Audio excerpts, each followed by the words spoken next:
getting showered in comments, man. I need to see this fucking TikTok, man.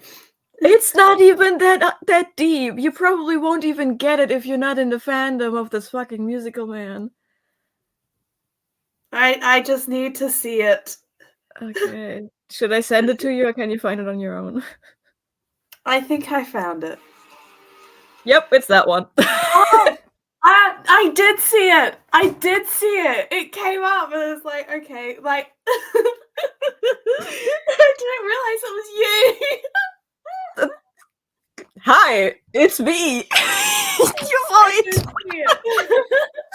Yeah, the thing is, I posted this yesterday with my morning coffee, so I had 0 brain cells to spare. I was just like, oh, here's a random thought. And I posted it, and it was like, okay, cool, yeah, 1,000 views, 2,000 views. Then I had like 11,000 views by lunch, and I was like, oh, fuck. And then I went on my tour across the graveyard, and then, like, holy shit, the Americans woke up because I was suddenly 45, 46, 47. I was like, stop! Stop! The creator of the musical has been tagged 5 times so far to either confirm or deny my theory. I just looking through the comments. It's wild. Like the fact that also everyone is agreeing with me. I need people to stop perceiving me. Stop. I like this one. Odysseus. Odysseus. Something changed about you, Athena. Ares focusing on wearing her clothes. Yeah, gained some muscles. Now keep striking. No. I commented on that. Athena looked left. I didn't looked skip right. Black Day. Didn't skip Black Day. Dude, the thing is, I gained 50 followers from this. I don't think they realized that this is a once-in-a-lifetime shitpost about this musical, because I did not have enough brain cells to stop me from posting it.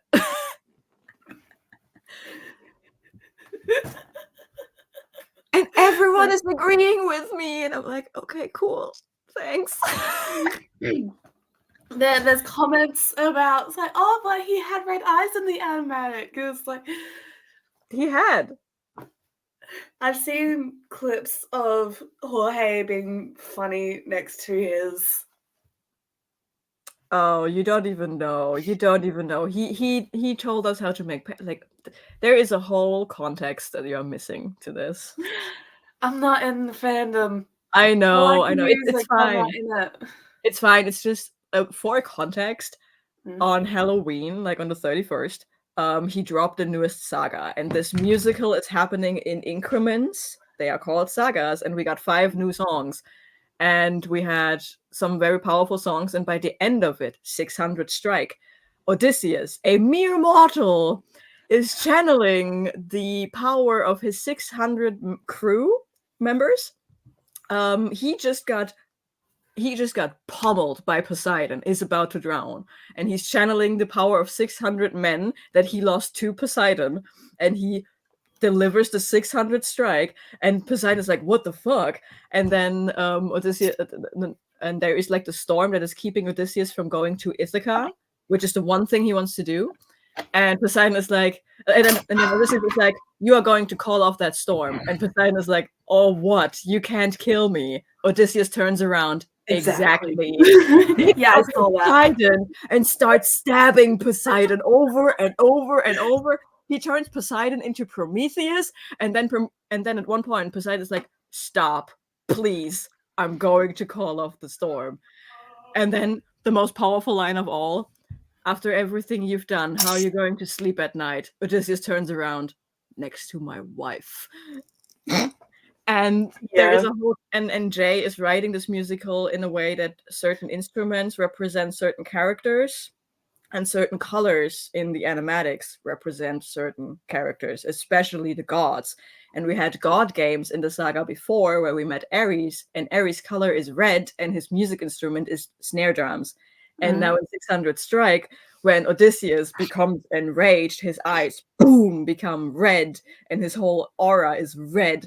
And Athena was just smacked out of the game by Zeus, and she had like a little rap battle with her brother. So everyone was like, okay, Athena said, you want more bloodshed, brother? I give you more bloodshed, but for that, Odysseus needs to go home. So everyone is like, okay, Athena got clapped, so she's out of the race, but Ares is like, I want my bloodshed, bitch. So he's like giving Odysseus the power to best a god, and like there's a lot of things that just make sense. And his eyes are turning red in the animatic, and you hear the snare drum in the background. So everyone's like, well, not everyone, but apparently I and a lot of people who agree with me are like, is this Ares substituting for Athena because Athena is home in bed sick because her dad fried her with lightning multiple times? I also saw a bunch of people that saying maybe it's Ares and Aphrodite tag teaming because Odysseus wants to go home so desperately to return to his wife. So there's a love aspect to it, and Athena, when she promised Ares more bloodshed, Aphrodite was in the room.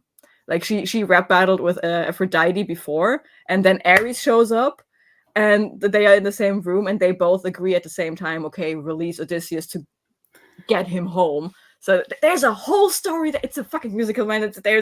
I've listened up to the end of the Underworld saga. No, the Thunder saga.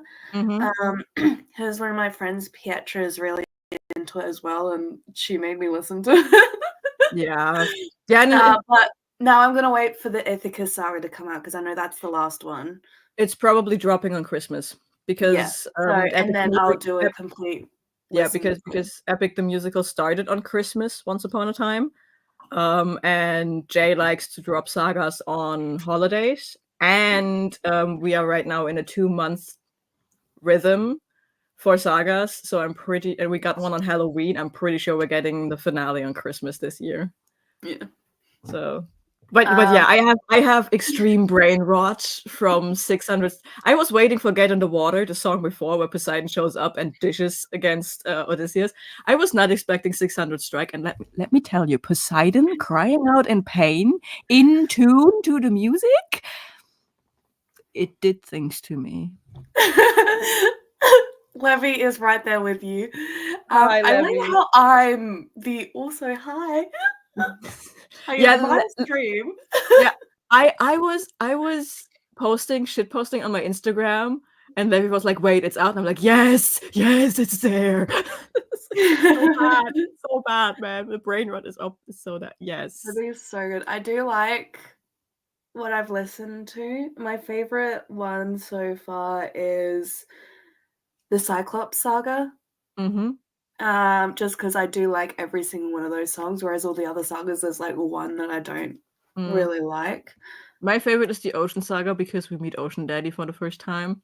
That's fair. I like Storm up until he starts singing Storm. Like before that's great. After that, it's like, oh, okay. Yeah, the thing is, I can't unsee. Someone at some point commented when Poseidon shows up at the end of that one song, it's like, "Oh, Odysseus of Ithaca, do you know who I am?" And then the next song starts with like Poseidon,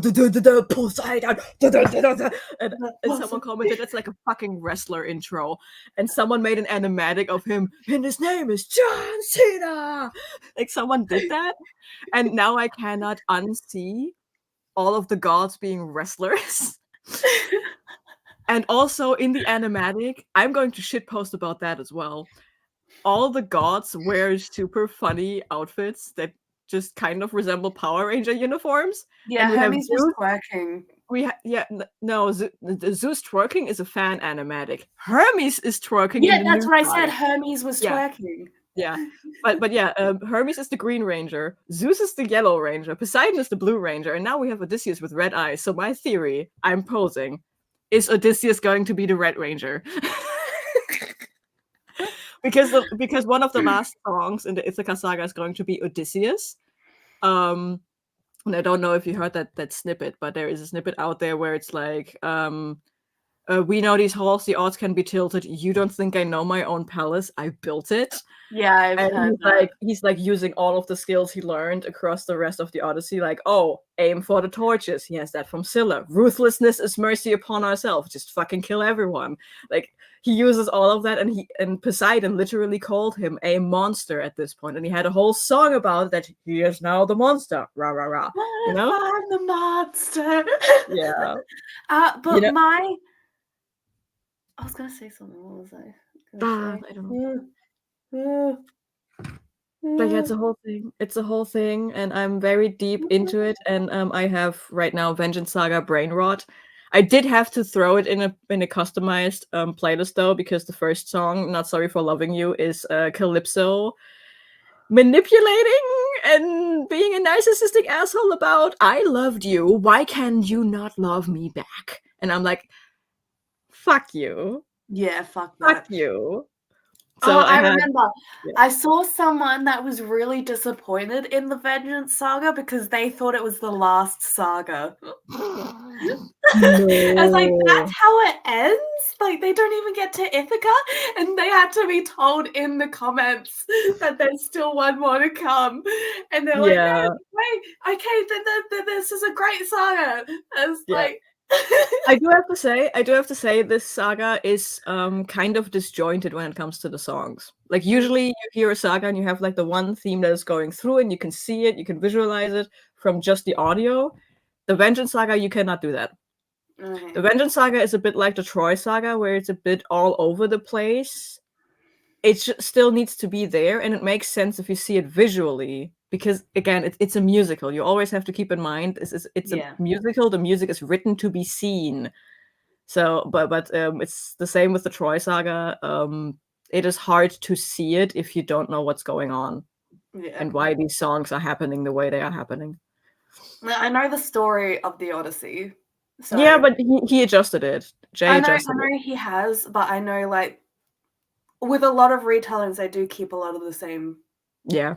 Really beats, you know? Yep. So, yeah. Yeah. So I'm having Vengeance Saga Brain Rot, and I know Spotify Wrapped is cutting off your tracking at October 31st, I think. But I don't care. There is a high chance that I'm trashing my Spotify Wrapped all throughout November right now. Like I have on Halloween, I put that all in the playlist and I had it running for 5 hours straight. It's 4 songs. It's about 10 minutes. Yeah. The brain rot is real. And I'm desperately looking for any kind of media, a book, a show, even a fucking movie that is hitting the specific feeling I have when Odysseus, in all his rage and pain and anger and frustration, is stabbing and besting one of the big three. Like I saw like memes of like that Lego Batman audio of him just beating up Justice for Ithaca. Yeah. It's also dum dum dum dum. Hey, guy, hey, I think he's dead. Do you want what he's having? No, do you think so? It's ridiculous. The memes are so strong for this one. Yeah, it's like I don't really listen to it, and it's all over my FYP. Yeah, it kind of exploded. But yeah, like wait, I don't know if you can see it, but I was desperately posting, someone please give me the exact feeling of that exact moment in any kind of media, please. I'm desperate. Also the playlist, because I had to make it custom, I was like approximately 600 flavors of pain. Nice. The brain rot is so strong, man. I cannot. Anyways, what are you going to do today? I'm going to listen to the Vengeance Saga. I'm watching House, and I'm also reading The Wolf and the Woodsman. I'm watching one episode and I'm reading one chapter. Because it actually fucking works, bro. And this is so good. What's it about? It is about a girl born in a village with magic is born without magic.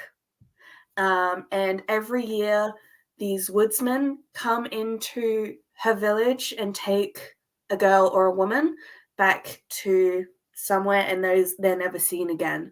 This year they want a seer, but because the seers are so valuable, because there's only 2 of them in the village, and one of them's very old, they dress up this girl. I don't know how to say it. I think it's Avike, as a seer and send her out instead. So it's like she's sacrificed instead because she has no magic. And it's really good. Nice. Oh, you know why I finished Little Thieves? Yeah. Like I was in the Vengeance Saga Brain Rot, but I was also at the chapter where like Kunigunde shows up and we have like the Megazord fight. So my logic said, hey, you want a mortal best a god? How about you read about a mortal best a Nachtma? And I was like, that's as close as I can get to that feeling. And I just, then it was just 30 pages. I'm like, okay, now what? Because now I don't only have the ache of this musical, I also have the ache of finishing a really good book. Yeah, it's so good. It's so good, bro. It's so this good. is why I tell everyone to read it. It's so good. Listen, I was not expecting the Caligula moment where we get a horse in court. Yeah. I was not expecting the Megazord fight in the center of the city between a giant horse nightmare and a random statue that comes to life for no reason. Yeah. But I was very here for it. I was also here for Truth's sass by just saying, that is a lie. That is the truth. Like, Truth had like 5 sentences and I was like, yes, queen. I also, or the moment Truth is introduced, like Truth and Justice show up together, right? And the first thing Justice says is like, Truth, how will we address you today? And Truth is like, I'm gonna be a they for today. Yeah. And Justice is like, very well. Like, I just know that Truth is going on Justice's nerves every single time. All the time. I love how she's done the gods and like the pantheons and shit. I like that very much because that is, by the way, for those who don't know, also taken from the way old Germanic cultures worked around here in Germany and the region. Yeah. They had these very localized gods that would change from village to village. Yeah, so it makes sense to have the overarching concept of death, fortune, truth, and stuff. But you would also have these river gods, forest gods. It makes sense, and I like that very much. Yeah, so she did her fucking research. I mean, it has the German stamp of approval. It does have the German stamp of approval. I'm still not over the fact that the villain is called Adalbrecht. It's such a stupid name.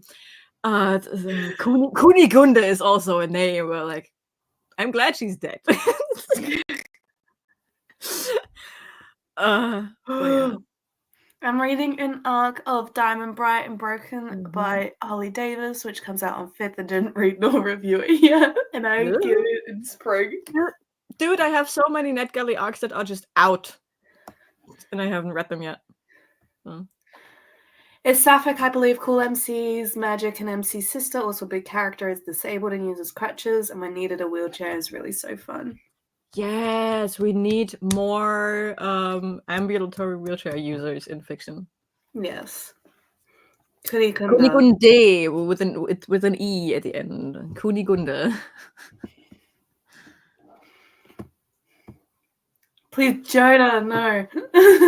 I don't know what this is referring to, but Jonah, yes. Jonah, always, yes. Hello, Shona. How you doing? That means something else in Czech. Oh, now I need to know. I'm Googling it. Google Translate. It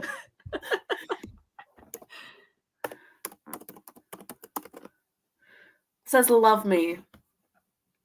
Oh, I'm pretty sure that means love me in a very specific way. Yeah. But yeah, that is legit. That said it detected Swahili, not Czech. Okay. So in Swahili, Czech. It says bunny. Levy, inform us. If you can't do it in chat, text us on Discord or something. I don't know. Yeah. Or Instagram. Instagram me it, because Google Translate is shit. We need to know. It's vulgar. Okay. Now I want to know. Now I want to know even more. Popping in to say hi. Leave for a 3-hour drive. Not looking forward to it. 3 hours isn't that long.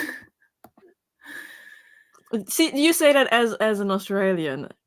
I used to drive 2.5 hours to my aunt's farm and then 2.5 hours back in the same day. Depending on where you are, like from where I am, in 3 hours, depending on which direction I go, I can reach the border. I could travel 12 hours and not leave my state. Popping in to politely smash the like button, going to bed now, also shamelessly plugging a new video in 11.5 hours. Nice. Yes. But then hi and bye, Jess. Mine is dropping on Monday. My new video. Where I'm roasting my favorite books. Yeah. Hi, Olivia. Hi. How are you? Pretty sure it's Moravian slang because we basically put two words together and it's a swear word. Okay. Yeah. I was gonna say something, but I can't remember. I can't help you, man. All my brain power is going to a continuous chant of 600, man, 600, man. Like, it's just a choir of 600 men in my brain telling me that they are in fact 600 men. So, yeah. Well, you know what I happened to get yesterday?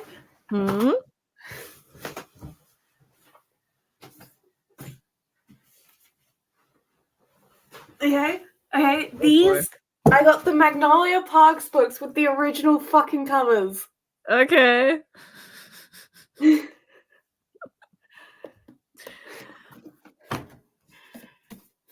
Because the new ones are absolute fucking shit.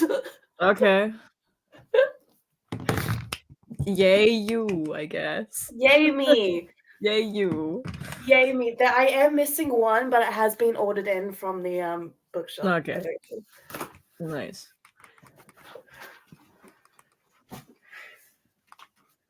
Yeah. But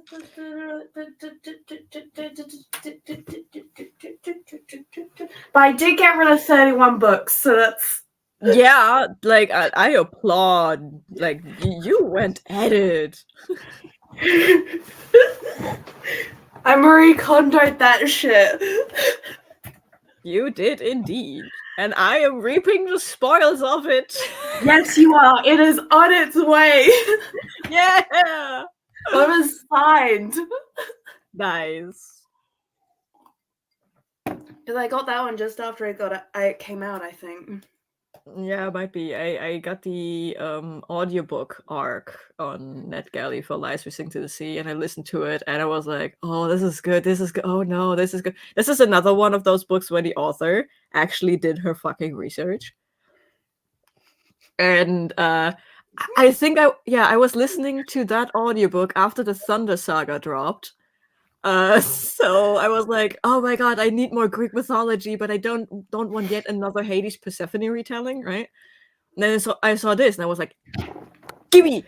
And I listened to it, and I was like, oh my god, the gods are literally not there. They're not doing shit. It's just the people, but it is based that one of the characters is like a descendant of Odysseus, and it's all about the curse of the 12 handmaidens he has like executed and shit. And I'm like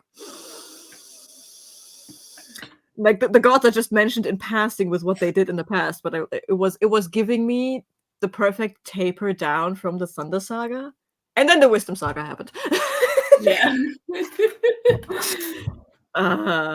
So you would check Moravian slang, yay. I'm going to the bookshop Monday. Can't wait to buy some books. Yes. Yay! Was a hi, Olivia.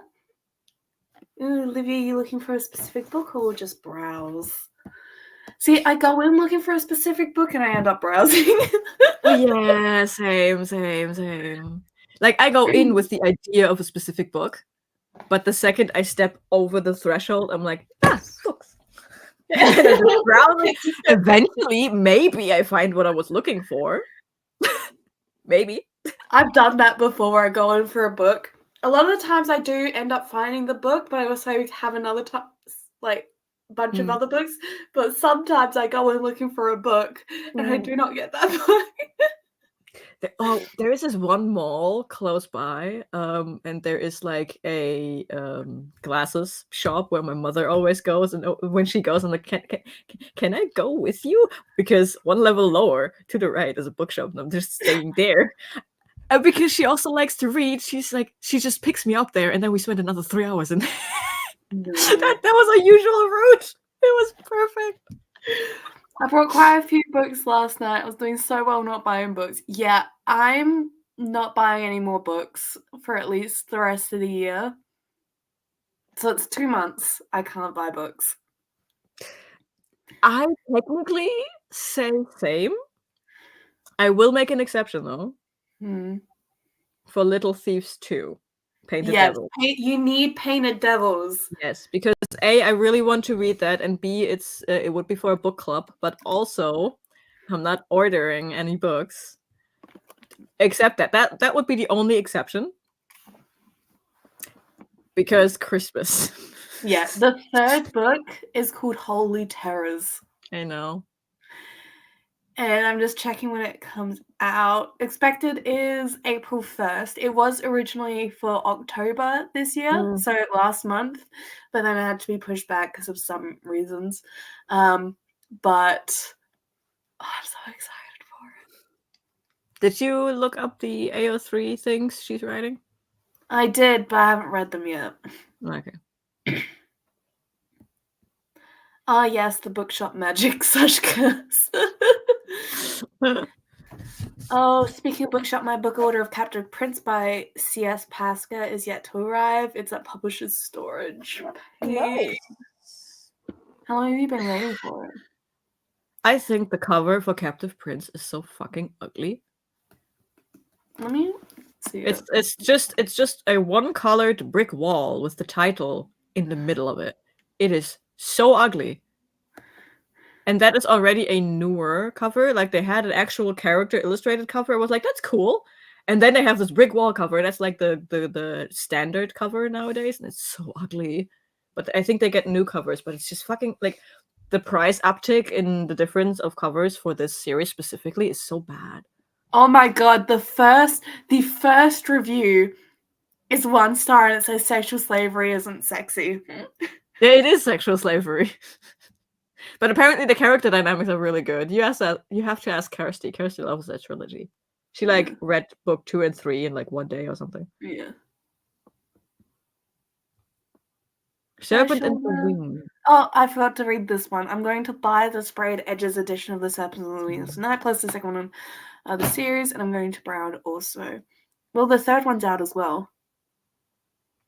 I have the first 2. One's in paperback, one's in hardcover, and I hate it.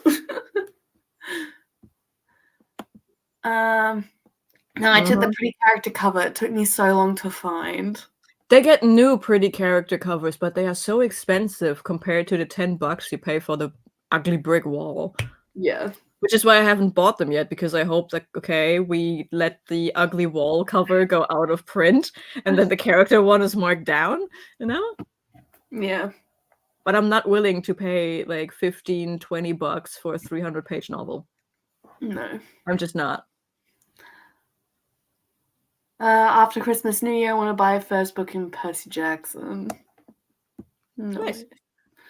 Have you read any more Percy Jackson? I don't own any more.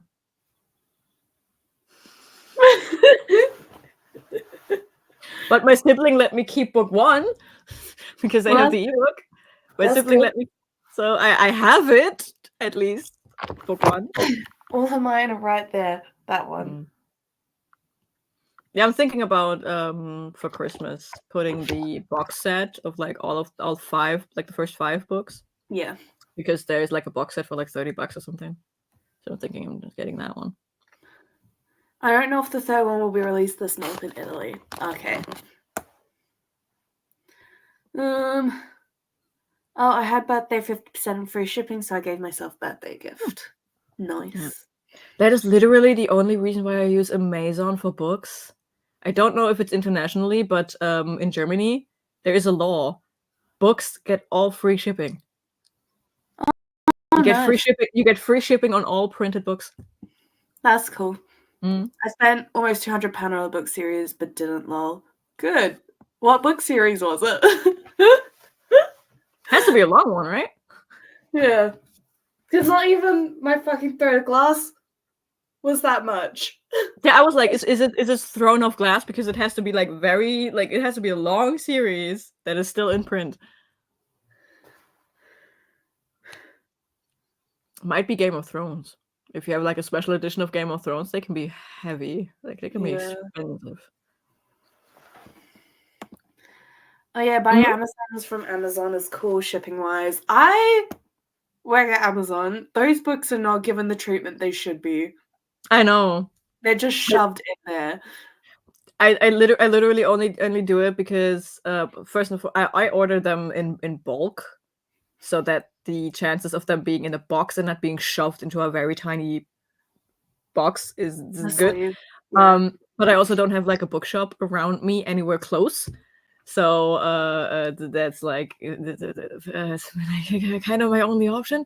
Also because I read a lot of English, so even if I go to a bookshop, I only get like Murakami in English, and I'm like, nice. I don't want to like my favorite example for this.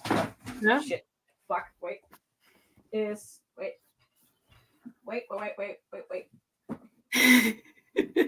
So you see, this is the John Gwynne, the first 4 books, Faithful and the Fallen, 4 books, $30 for all 4. This is book 1 in German. $18. Jesus. Every book in this series in German is 18 euros. So 2 of this equal 4 of this. So it's legitimately a business decision for me to buy books in English. Yeah. And I get the free shipping because German book shipping stuff. Yeah. Devil's Night series by Penelope Douglas, those for the out-of-print covers. I have that in the original self-published versions. Mm-hmm. Also, because like I ain't buying from USA or UK Amazon because the VATs are crazy and shipping it off all the time. Yeah. Amazon's it's like a brilliant. Next time I'm in the library, I will send you photos of what it looks like. Yeah. Because the library isn't just books. The library is every small shit. Is all the small shit. I see my books coming in with little bumps and dishes, and I'm like, yeah, okay, but that like the little the things are like I'm willing to put up with that. I had one book that was completely destroyed, but that wasn't Amazon's fault for packaging. That was literally the postman trying desperately to shove it into a very tiny letterbox. Yeah. So far, I got lucky. The worst book incident from with ordering from Amazon is my edition of Anthony Ryan's The Pariah. But again, I don't think that is Amazon's fault because I don't know if you could see it, but there's like the cutting of the pages. There's there's a fucking mountain etched into my binding. Yeah, it's not Amazon's fault. So yeah, I don't know. I just get very unlucky. I also have, I think it's either The Blinding Knife or The Broken Eye by Brent Weeks, where the formatting is off. Like, it's just like it dipped in the printing process. So the pages are very weirdly spaced. But it's like the whole book because the cover is also slightly off center.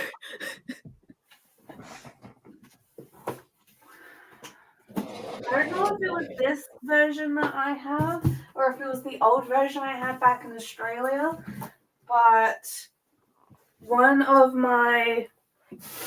these ones My Little Thieves and Painted Devils, there was literally a chunk where it was printed like that. Uh-huh. So I'm just checking. But do you have the physical version of Little Thieves, right? Yeah. Yeah. Did you like how the moon would change in the headers? Like that one. Yeah, I saw that. That was nice touch. Very nice touch. Come on. And the moon there. Yeah, it was a nice touch. Dude, I was also a similar thing. Also the little stories like in the middle of it. Like that one. Yeah. God, that's cute. That one. And the vines grow. Ah. Yeah. There must have been the version I had in Australia that was Here we go. Here is a wee little section that is. Oh my god, I can see that. Yeah. In Germany, we call that the teacher copy skills, because it's like a meme that teachers can't copy anything from their books. It's always crooked and has like a giant black space at the edge, and they print it in just that angle. Like it's just slightly off page. Oh my god, I hate that so much for you. I mean, you could say you have one of those misprint special editions. Yeah, and it's only like 5 pages, but it annoys me so much. Yeah, it's ridiculous. Let me put these back.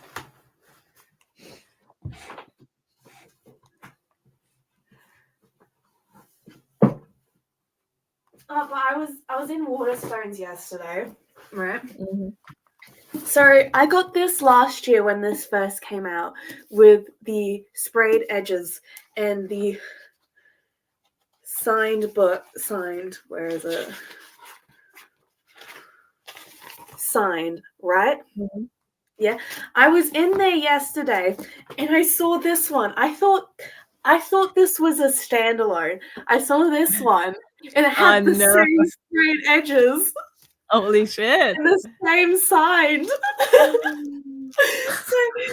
they match. Yay! Lucky draw, man. I know. I thought it was a standalone because whenever I would go into Goodreads to check, it was just by itself. Whoopsies. So I'm very happy that I got. And look, like that one's a sword and that one's an arrow. Yeah. I am so happy with myself. Yeah.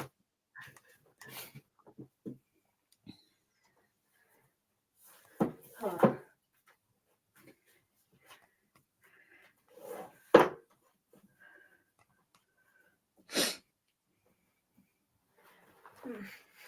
Anyway, did we want to go into our first sprint? Yeah, sure. I still don't know what to do. Wait. Let's just finish these comments and then we'll sprint. Yeah. I used to read ebooks in English, then if I really liked them, I bought the physical Italian edition, the special edition if there is one. That's a good thing to do. I, however, prefer physical books. Same. I prefer physical books, but I'm also you probably tell. Yeah. I'm also very cheap, so if I can see the ebook for much less, and I'm like for most of them, I'm willing to do it. I had a couple of really good grabs where some books on my wish list that I actually listed as physical wish list books for me were free for the Stuff Your Kindle things, so I just picked them up and I'm But for example, I read The Black Prism by Brent Weeks as an ebook, and I fell in love with it. So now I have book 2 and 3 in physical. And I will at one point get book 1 physically. Same goes for The Guide to Dating Vampires. I have book 1 as an ebook, fell in love, have book 2 and 3 in print now here, and at one point I will get book 1. Blackheart Nights, I have book 2 as hardcover here, and I want to have the hardcover of the first book. Like, sometimes I do that, but since most of my ebooks are like tiny, self-published, smutty monster romances or something, like I'm not willing to pay 16 to 20 bucks to get a 250-page or shorter book. Yeah. Which I know it's stupid because support indie publishers, but at the same time, you gotta need the money, you know? Yeah. So I usually, if I have it in one version, it has to be like, if I have the ebook, it has to be like a 5-star read that I want to have the physical ones. And even then, I only get the continuation in physical stuff. And I put off the getting what I already read physically. I put that off to someday. Yeah. See, my thing is that in both Australia and the UK, ebooks are almost the same price as physical. So yeah. For you, it literally it doesn't matter. Yeah. We also have English online bookstore here, but mostly it has TikTok books, and the shipping is legit crazy, and that's the same country. See, and that is the beauty of the German law, that books have to be free shipping. Like, that's why I wanted the e-reader. I don't have funds for English books and the patience for Czech translated names. Yeah. Hey, bye, Shauna. Hope you have a nice trip. And sprint time. Yes, let me get it up. That's also another thing. Like, German ebooks are also almost the same price as their physical versions. So it's literally cheaper for me to read in English. Yeah. And I mean, I am fluent, so why not use it, you know? Yeah, why not? If you can. Yeah. Okay. I love physical books, but I don't have the space for them, and now books are so expensive also. It's an expensive hobby, but technically you can save up on heating costs in winter because books are apparently very good heat insulators. They are. Anyway, I will see everyone in an hour. Wait. Stop. Hold on. Levy. Levy is saying something. Do it. It is very hard. It is very hard to offend myself for being German. Like, so this German is a safe space. Now, free shipping versus the dark age of burning books. You mean Nazis? I mean, yeah, dude. Yeah, this is it's yeah. I mean, the free shipping of books comes from the same place where the Buchpreisbindung, we have a law that restricts bookshops from raising or lowering the prices of books. Like that 18-buck book I showed you, it will cost 18 euros anywhere in Germany because of that law, which is supposed to make reading accessible for everyone. So you cannot price gouge and shit, and that is and part of this law is also the fact that books have to be free shipping, so that you cannot, like, just like you want to have this book or you maybe need this book, that the shipping cost is not what will prevent you from getting it. The idea behind it is good. Where we go with that is because 18 bucks for a single book, that's not cheap. That is not cheap. No, but in the UK, it can be either the price that's on the back of the book, which this was $9.99, or it can be lower. Yeah, and this law is nice because it tries to hit the balance between making books affordable for everyone and at the same time making sure everyone in the process can be paid fairly. You know, the cover designers, the translators, like everyone gets their fair share. So it's a nice thought. But yeah, the burning of books, I mean, we have the same thing going on in America right now with the banning of books. That is pretty close to burning the books. Like, what is the difference, you know? So it's not offensive, and technically, and actually, I'm pretty sure you can say that to anyone in Germany because we work through our history. Yeah, it's literally their history. Yeah, like everyone knows the books were burned. Everyone knows why they were burned. Everyone knows that it is bad. So it is not offensive to say that. It is literally Hitler's grave was a parking lot. Yeah.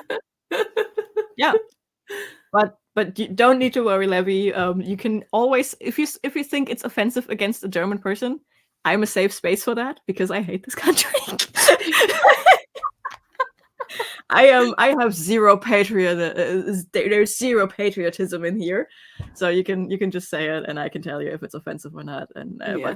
but speaking about the burning of books, it is not offensive. We know it happened, and we worked through it as a society. Yeah, it's fine. Well, now let's go into a sprint. Yes. Okay.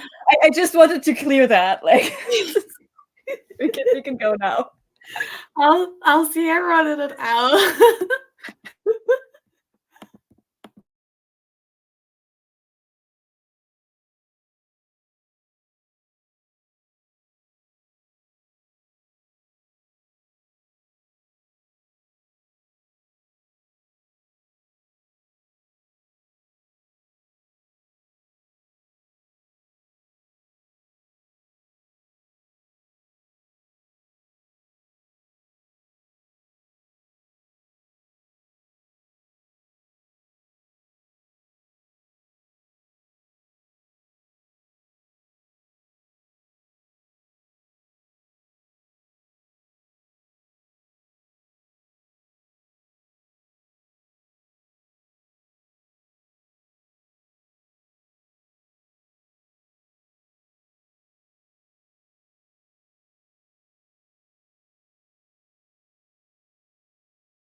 Hello. So what'd you do in that sprint? I did my Power Rangers shitpost. I had lunch. I got myself another coffee, and I made that Power Ranger theory shitpost. And I fear it was a mistake. Because now I'm getting comments and likes and saves from 2 videos. Let me The see. curse of being funny.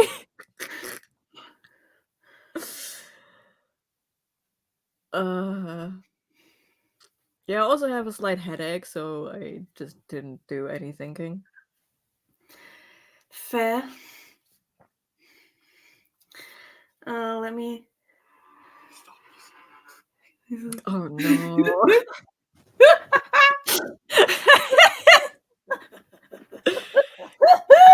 Even this one is starting out a lot slower, but also my other video around this time didn't gain much traction. The most traction happened like after 6 o'clock when like Americans were starting to wake up and shit.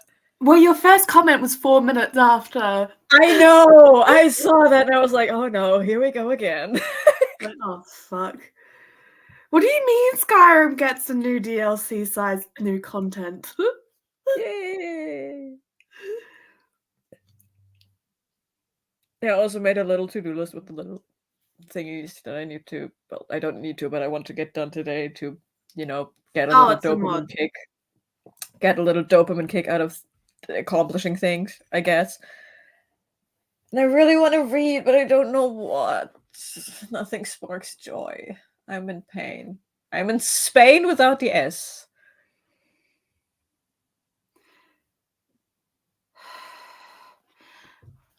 I get Game Rant articles all the time suggested to me, and they're all fucking clickbait. And it's like, oh, Skyrim gets a new DLC sized expansion. It's like, what? It's like, it's a mod. It's a mod. Listen, I am not. That is why I don't follow any gaming websites. I don't follow it. It just pops up. Okay. You trained your algorithm for Skyrim as a hot topic. Yeah, I don't know. I think it's something just Samsung does. But I'm sorry, you're in Spain without the A. You're in Spin. That is the joke. Don't you know that? I know that joke. I know that joke. But the thing is, my brain doesn't let me do it the wrong way, which is this way. So I'm in Spain without the S with it, which is the word that I want to be, but like, yeah. Yeah, but I watched an episode of House and I read a chapter.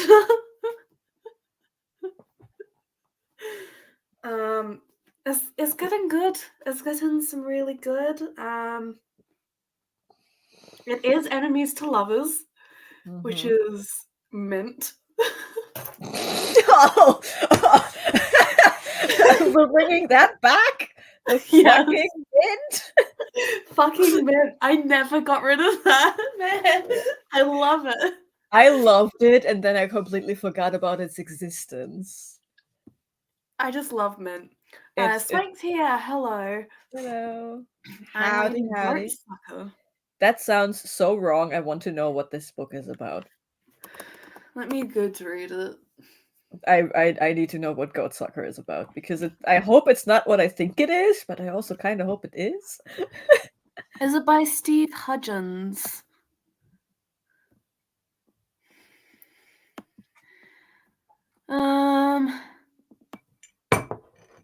Oh, it's just about the Chupacabra.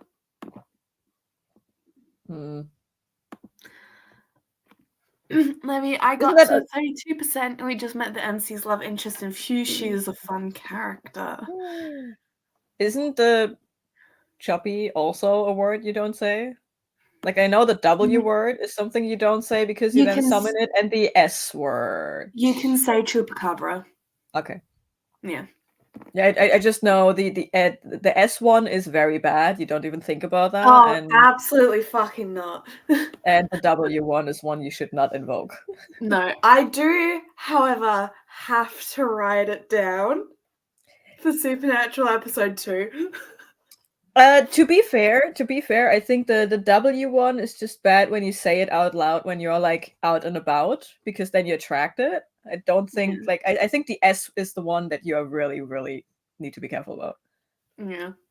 Also, it's about the Appalachians, and the Highlands used to be part of the Appalachians. I'm about an hour from the Highlands. Yeah, you should not say it out loud. I should You not should say just it. not say it. I should not say it. If there's a month of consecutive non-streams on Saturday, we know that you have been eaten by one. Yes. Yeah, so it is the Chupacabra one. Okay. Mahaha, not me spreading the MDZS, aka Grandmaster of Demonic Cultivation agenda. Yes. Aka the Untamed, I believe. Yeah, Lev texted me via Instagram. Hey, can I interest you in this aching at the end of the 600th Strike? I have a book series. So like, ooh. Yes, yeah. I knew of the Untamed, and I knew that the Untamed was sometime called MDZS. I didn't realize it was a book series first. Yeah, apparently it's a book series, an animated series, and a live action series. I'm quoting Lev here. I think it's also manga. I don't know. I haven't looked it up yet. I was too busy making Power Rangers comparisons. I know it's a lot. Yeah, but I'm also writing down, like while I'm watching House, I'm writing down all the books I own. But I got a plan for next week during my 5 days off. Sorry, I got stuff on my screen. It is a readathon for me, and I will be vlogging it. Nice. So I'm just preparing for that. That's what this is helping with, because I only want to do standalones. Because I have so many standalones. Plus, I don't have a lot of standalones. Most books I have that are standalone-ish are like single installments in the greater universe. Yeah. And if you watch the Untamed, then the anime, then the manga, and then read the book, it gets progressively gayer. I mean, we're here for it. Also, there's half book of smut at the end of last book, like an extra. I'm sold. Listen. I was on this graveyard tour yesterday with my best friend, right? And on the car ride there, on the car ride back, and while we were sitting here watching Below Deck and shit talking, we had like the biggest discussion, the biggest philosophical discussion about kinks and BDSM with each other. Like we compared porn stars and everything. Fun fact, kinks are hereditary. Yeah, I know. Yeah. And that is part of the knowledge that I wish I didn't have. Yeah. Yes, come to the side of pain and anger and smut and gay. That is me, my character description. Hello, yes, thank you. I just saw a post on Instagram. I actually reposted it in my stories. Not elegant enough to be a vampire, not jock enough to be a werewolf. Goblin it is then. Yeah. And that is me. Yeah. Also, not to go back to the Wolf in the Woods. Yeah. There is one decision that they made that I'm like, why? And that is they named, like, all of the other things have, like, I think it's Russian inspired. But the Godfather Death is called Thanatos. Okay. And yet all of the other gods' names aren't like specifically other gods that already exist, but this one does. That is weird. Yeah. That's very weird. It is weird. I was like, huh. Like, especially because there are a lot of... Okay, so if it is Slavic inspired, then death should be Chernobog, god of death and underworld. Yeah, so there's two religions in this, right? Her religion has 3 gods. It's Istan, someone else that's only been mentioned once, and Otto something. And the other one, his religion only has the one god, but the 2 sides, Godfather Life, Godfather Death. Godfather Life is...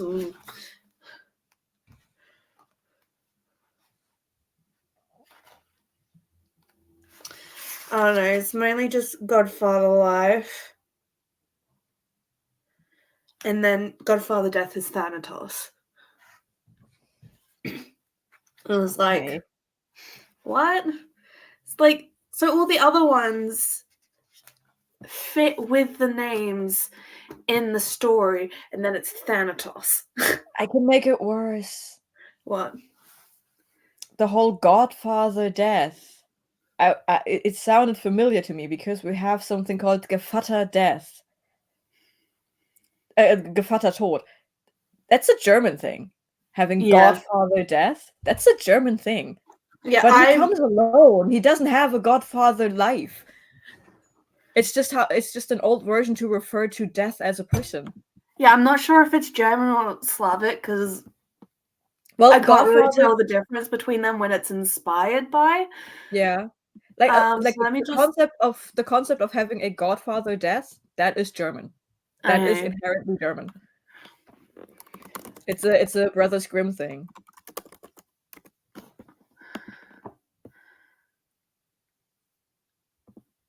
Let me just check.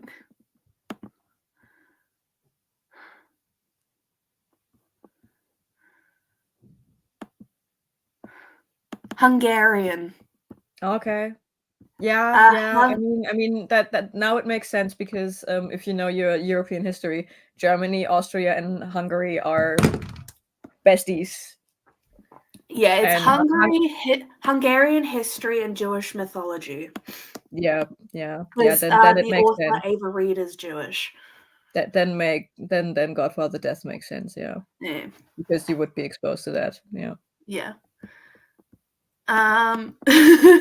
Slavic mythology where is Hungarian, not being Hungarian, but it's the wolf. In my brain, Hungary is like sitting on the fence between the Germanic and the Slavic things. Yeah, so it makes sense. Which are like Germanic and Slavic things are already very related, and I think Hungary is sitting right on the fence of that. Yeah, like the names in this sound very Slavic, and we've got like AVK, Gaspar Barani. I'm not sure I'm saying any of these right. Catalin, Virag. Yeah, those are names that you can see on both sides of it. Yeah. There's a lot of ZS names.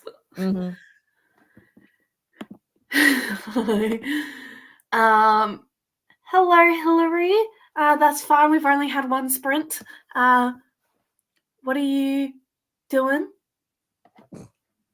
What are you working on today? Yeah, I just googled that. It's definitely Slavic. Yeah, it's. I literally googled Russian god of death, and it was like Chernobog, and I'm like, okay, cool. Yeah. I just think it's a weird decision to have all of those like Germanic. Not necessarily, because you said it's Hungarian inspired, right? That is sitting right above the region where the old Hellenic gods including Thanatos, come from. Like Hungary has some Greek that came north a long time ago. That's true. I'm not very good with European geography Yeah, because yeah. I just That's what you have me for. Like it's literally like Hungary, also there's so many Bulgaria. countries in such Yeah. a small area. Especially the southeast, we have like bam Germany, bam France, bam Spain, and then like a little army. And then you have Greece, which is technically pretty big, but it's like just a bunch of islands. Yeah. But yeah, no. Like, but Hungary, Bulgaria is another one. Bulgaria, everyone is like, that has to be such a Slavic country. No, it's actually a very Greek and Macedonian country. Alexander the Great conquered it and just hang around for a bunch of years. Yeah. But no. Hungary is basically the intersection of Germanic, Slavic, and then Hellenic from down below. So Thanatos is still it's still a choice that was made. Yeah. But with the background of knowing, okay, this is Hungarian inspired, it makes more sense than when you think this is only Slavic inspired. Yeah. So we're getting there with the Hungarian placement. it's still a choice. It's still a choice because you need to have the background knowledge. Yeah. But you can get there. And Thanatos is a very Greek name. Yeah. So that's the map? Uh-huh. That looks so school textbook. It does. It doesn't look fantasy at all. This looks like something I find in my history books from school. Oh well, Shannonbog is also sometimes not perceived as one god, but like a duo. Yeah. Well, this guy is said to have two sides of him, so maybe that's where that's come from. Yeah. Also, it's from Elbe South. That's a river. That's a big river that is crossing a lot of Germany and some other countries down there as well. Yeah. Okay. Elbe, Donau, Rhine. Those are the rivers that cross a lot of borders, and they just don't give a shit. Not Rhine. That's about it. The Donau is the worst. The Donau is the Mississippi of Europe. It's like everywhere. It is everywhere. And if you go back in history, everything happens at the Donau. It's the worst.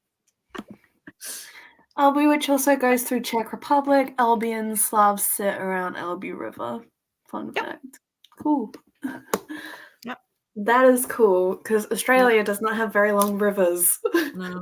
No, but like it's if you do any kind of historical research in Central Europe, everything happens either at the Rhine or the Donau because they are the biggest rivers, not just in length but also in size, and they basically dissect. They literally dissect Europe. So if you want to go somewhere, you 90% of the time have to cross one or both of these rivers. Everything Napoleon did happened at the Rhine. it's always, and that's why I know the Rhine. And if it's not those two, it is one of the rivers that eventually leads into one of them. Yeah. Everywhere, and the Elbe is up there in size. So yeah. Hillary says, "I'll be making breakfast and then maybe start Shadow of the Gods." Nice. I'm halfway into it. You liking it?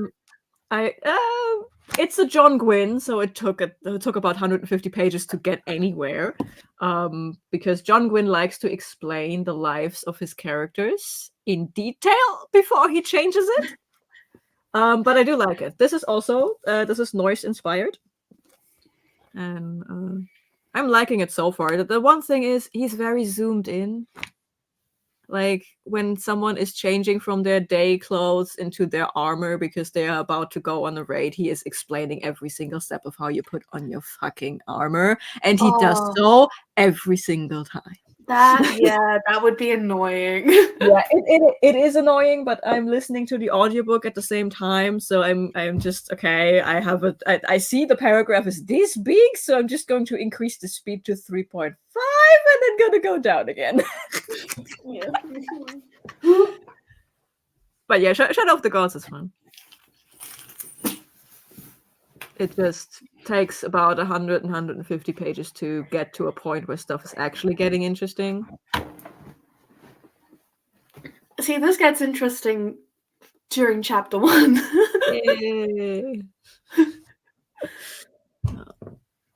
Yeah, I'm still stuck on what I want to read. Because technically it's NetGalley November, so I should read my arcs. But I'm not feeling my arcs. And I should read don't have Shadow of any the Gods. arcs because I know I'm never going to read them. Yeah, I should finish Shadow of the Gods. I should finish Dowry of Blood. I should pick up Leather and Lark, but I'm not feeling any of those. So you read Butcher and Blackbird? I finished Butcher and Blackbird, yeah. It's in here somewhere. I haven't I gotten know. to it yet. Yeah, it's right there. Right down there. It's good. It's funny. Yeah. Yeah, I'm just, like the books I have to read are all interesting. They're just not interesting right now. And I hate that. Yeah. Well, yeah. My readathon next week.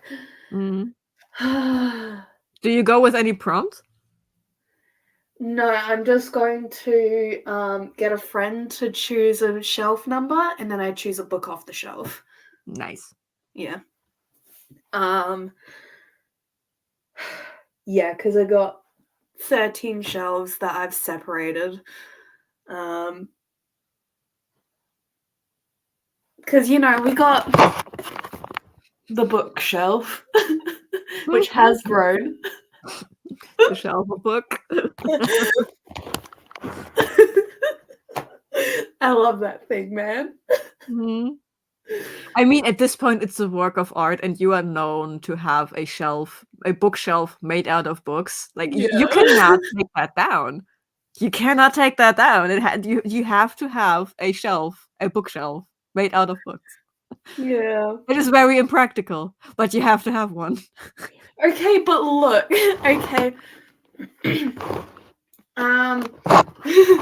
When you take out one of those middle books, the books above it are held up by the books around it.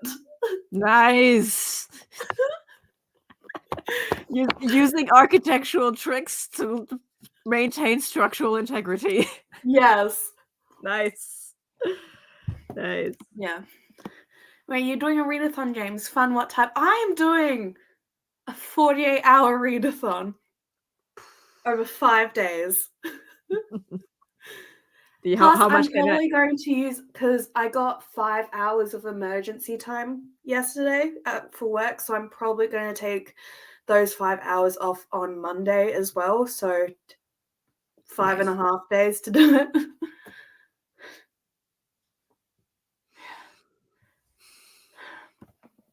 Yeah, and it's just reading. Speaking of readathon, have you read my shit? Not yet. James. You sent it. Yeah. And then I forgot about it.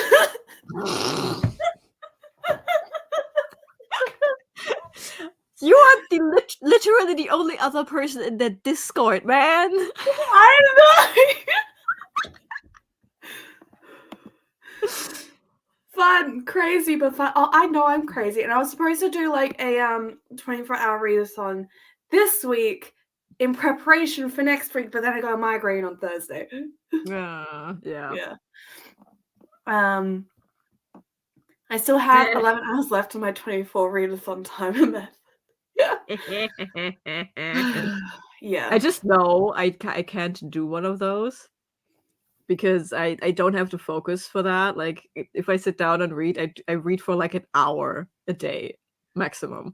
So it would take me 24 days to get there. Yeah, but listen, let me know when you want me to start testing your readathon, and I will read through everything. Well, I want to launch it in March, like for March. So I need everything done by February. Okay, so do you want me to test round 1 in December? If you have the time for it, that would be amazing. Yes. Yeah, I will have the time for it. Technically, I do have mandatory overtime in December, but it's probably going to get cancelled after the first week because that's what happened last year. Yeah. I mean, it's the busiest time of the year for you at Amazon, right? Yeah, it's peak season. I don't know what is going on with us. What have I missed? I don't know. What's going on? I get all my news from Tumblr and TikTok. Yeah, just let me. What's going on in Germany? Let me ask a target show. I open Google and it says that, aka backing up, is prohibited / banned in Germany. Backing up? As in what? As in driving? As in what? Data saving? What?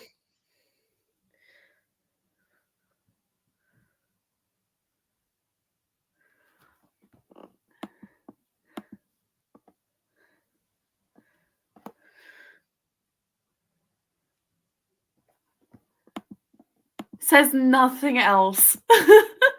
Yeah, and drive. Send us a screenshot, bro.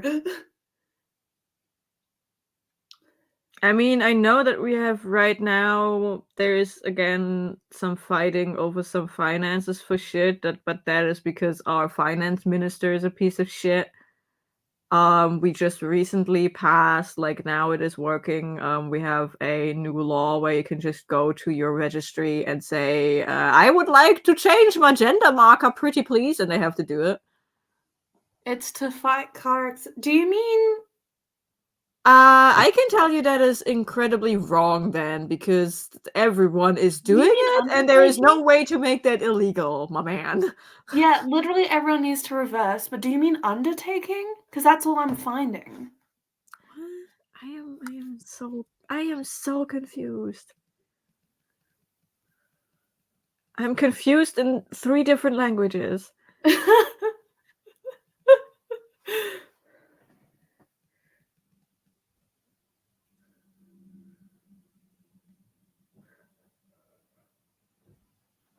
You have confuzzled us. I am too stunned to speak.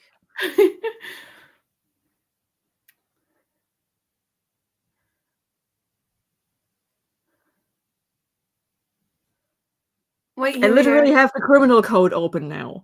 German drivers could be banned from reversing out of parking spaces. What? Fuck off! Okay, Levy's sending it to me in German, so I can translate. German drivers could be banned from reversing out of parking spaces under Green proposal. And this was yesterday. The move could reduce driving accidents and eliminate car deaths in the long run under Vision Zero. Yeah. Which would mean you would have to forward park. German drivers could be banned from reversing out of parking spaces under plans by the Green Party to reduce the rate of traffic accidents. The Greens mobility officer in the northern city of Kiel is seeking to pass new local rules that would require forward-facing parking spaces in large car parks. Under the proposal, drivers in Kiel would enter a parking space from the front and then continue forward once they are ready to leave, instead of reversing out of it.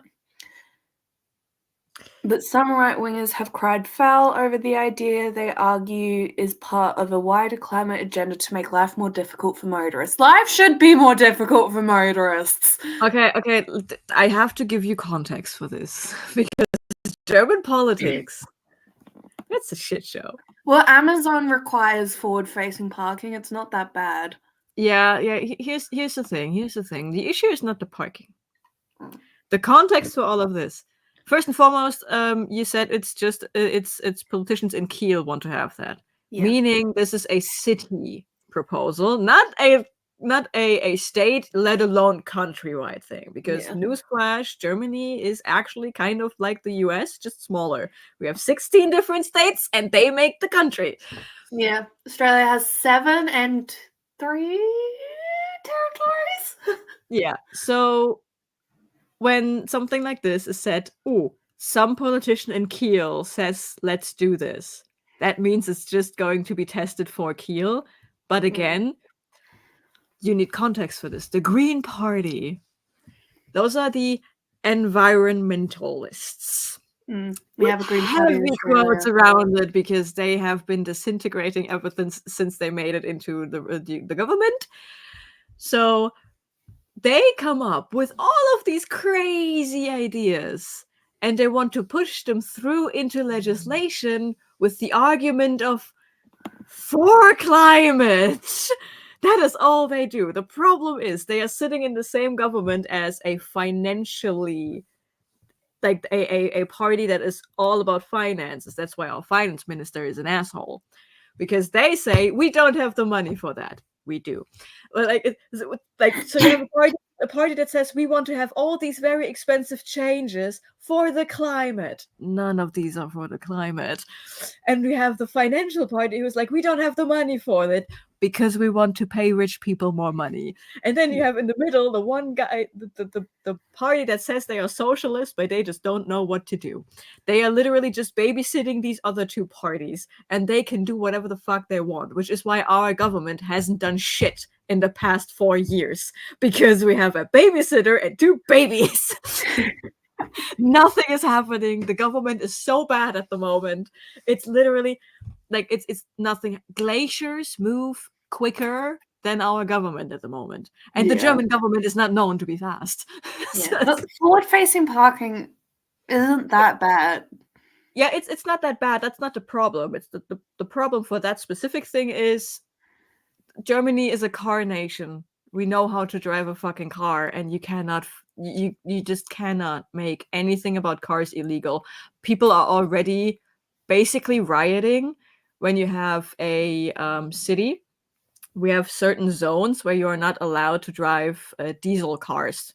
Yeah, we have those here as well. For environmental reasons and blah, but also like in these specific cities where this is the law, it's not just environmental factors, because it is also a space issue. Because diesel cars are mostly the bigger cars, and we have a lot of old cities that were built for coaches and horses. So these cars literally block emergency lanes and shit like that. So it's not just the environmental factor that makes these laws work, where you have like zones where you cannot drive that specific car, but everyone is just focusing on the environmental thing because that is what it was pitched as to begin with.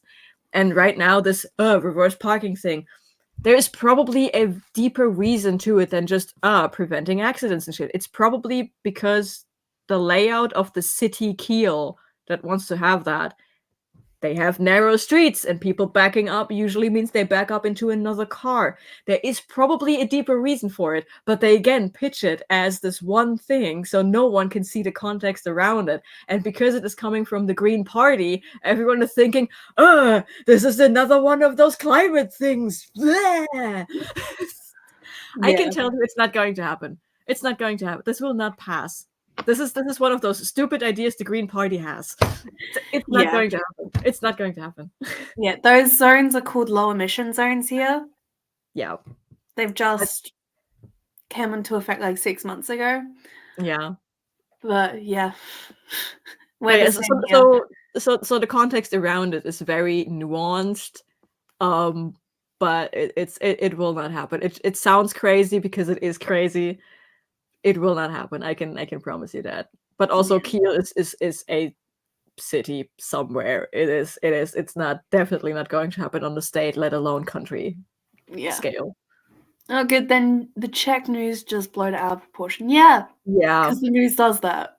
Yeah, but also sometimes, especially when it comes to cars, laws like that are always blown out of proportion in Germany. Like, because, they want to take away our right to drive. No, they just want you to not back up into other cars in a narrow street. Yeah. But also, motorists should have less rights. What the fuck? Yeah. Hello, Elena. How are you doing? That is the end. Do we want to go on to another sprint? Yeah. Because we have been on here for 2 hours. And we've only done one. Yeah, we're just slightly above the 50-50 mark. Yeah. The Nightblood Princess cover is so pretty. Yeah. I don't know where this came from, but yeah. Me neither. It's fine. We can all enjoy a pretty cover, right? By Molly X Chang. Okay. That's good to hear. Let me Google this. Yeah. Elena, what are you reading? If you are reading.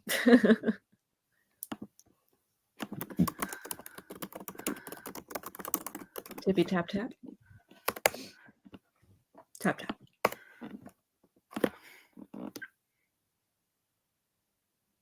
Oh, it is. Let me share.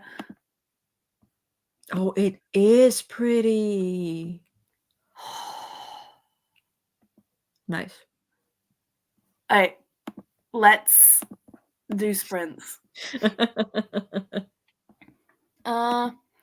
Made to 158 pages, 11 chapters read, and 49%. What book, Elena? No. Sorry, shut up, am I IG? Levy, every time you write lol with 2 O's, I'm like, lul. Lul. Lul.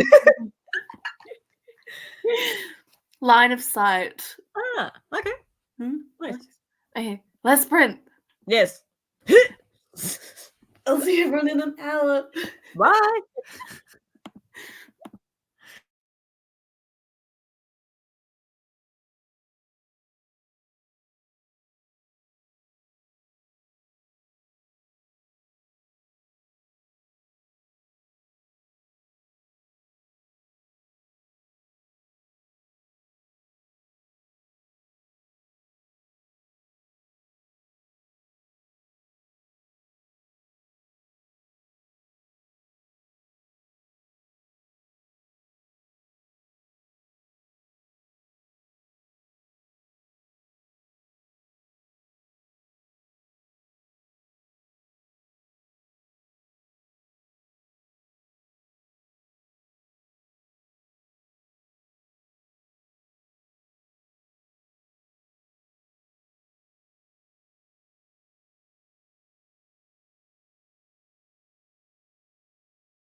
Hi. Hello. So I watched an episode of House, and then I'm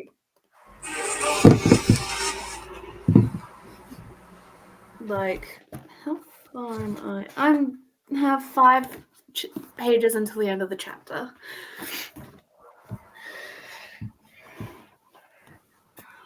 What'd you do? I made my next bullet journal weekly and watched some niche YouTube drama videos.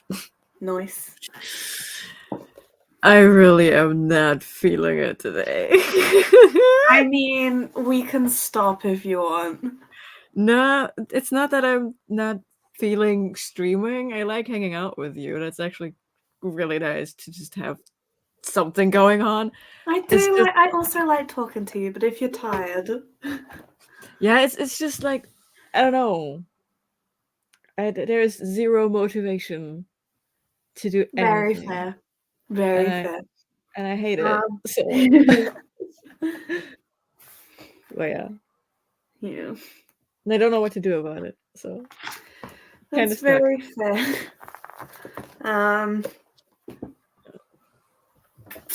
Can you hear the cars in the background?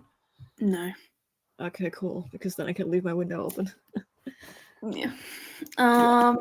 Okay. Paula dropped in for a second. Hello. Levy got to 56% and really, really enjoying it. I will probably not be 5-star, but a solid 4-star. Nice. This is 5-star already. But to be fair, I give a lot of shit 5 stars. It's like if I have a good time reading it, it's 5 stars. I have yet to meet you actually be mad about a book. I was very mad. I read this last year before we met. I was very mad at 1,000 Boy Kisses. Okay. Because of the way it ended. Uh-huh. And also the author ended up being a piece of shit that wrote a KKK romance. Oh, I heard of her. Yeah. But I didn't find that out until after I read it, and it made that book make a lot of sense. Because one, the main the love interest, Rune, he kept calling people bitches, including the lover, like her, the person he was supposed to be in love with. But also they were separated. They grew up together, and then his family was forced to move to Norway, where he was from. And he said that he would hate his father forever and he's never going to speak to him. They were separated for like 4 years. And also they were teenagers. It's like, what the fuck? And then she was dying. Sorry, this is just entirely spoilers for the book, but it's really bad. I gave it 1 star. Listen, it's from an author who genuinely writes KKK romance, so no one should buy these books anyways. No. Spoil away. Yeah, so I did immediately get rid of it. Nice. She was diagnosed with non-Hodgkin's lymphoma while he was away. And when he comes back, she is completely different because, of course, she's dying of cancer.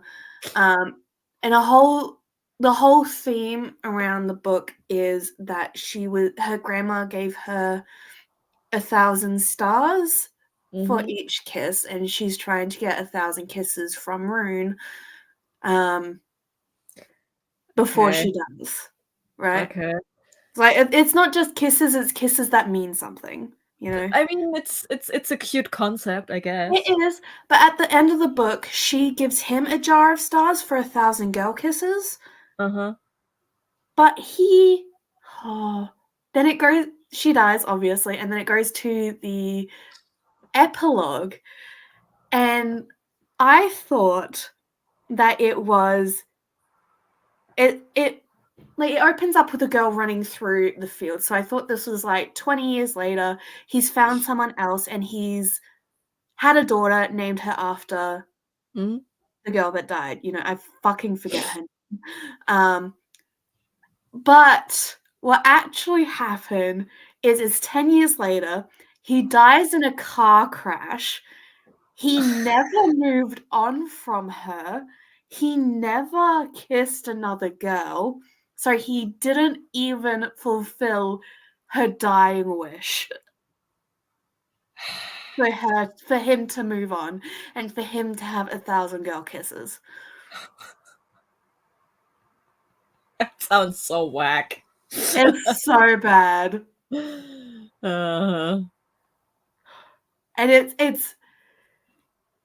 it's framed as this heroic thing, as is like, oh, he never moved on from her. It's like, I mean, she wanted him to. Like, it would have worked if it were not for her last wish for him. Yes. It was literally her last wish. She gave him this jar of paper stars, and then died. I mean, it's fine if he's like grieving for a couple of years, but after 10 years, you should get your shit together to like fulfill her dying wish. Like, I get it that you not immediately go out and try to find true love again, but yeah. And he dies in a car crash, and then they meet up again in the afterlife. It was like, no, she's 16 and he's 26. Yo, but this, like, they're the same age, but when they die, she doesn't age because she's dead, and this is 10 years later. No. Do not like. It was such a bad ending. I legit wanted to burn it. And it's just, it was just the same thing over and over again in the entire book too. It was like, she's saying, I'm dying and I'm okay with that and you need to be okay with that. He's like, I'm not okay with that. And getting just fucking angry at her because she's dying and she can't do anything about it. Like,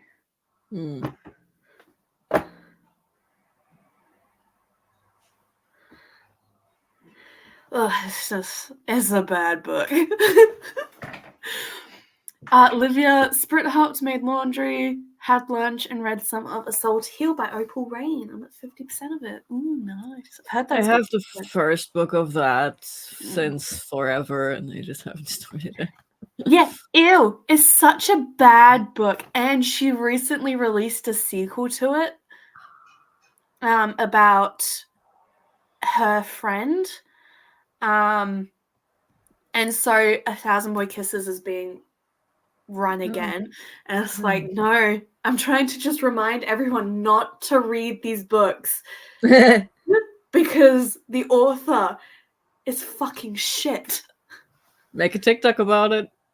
Make a video about it.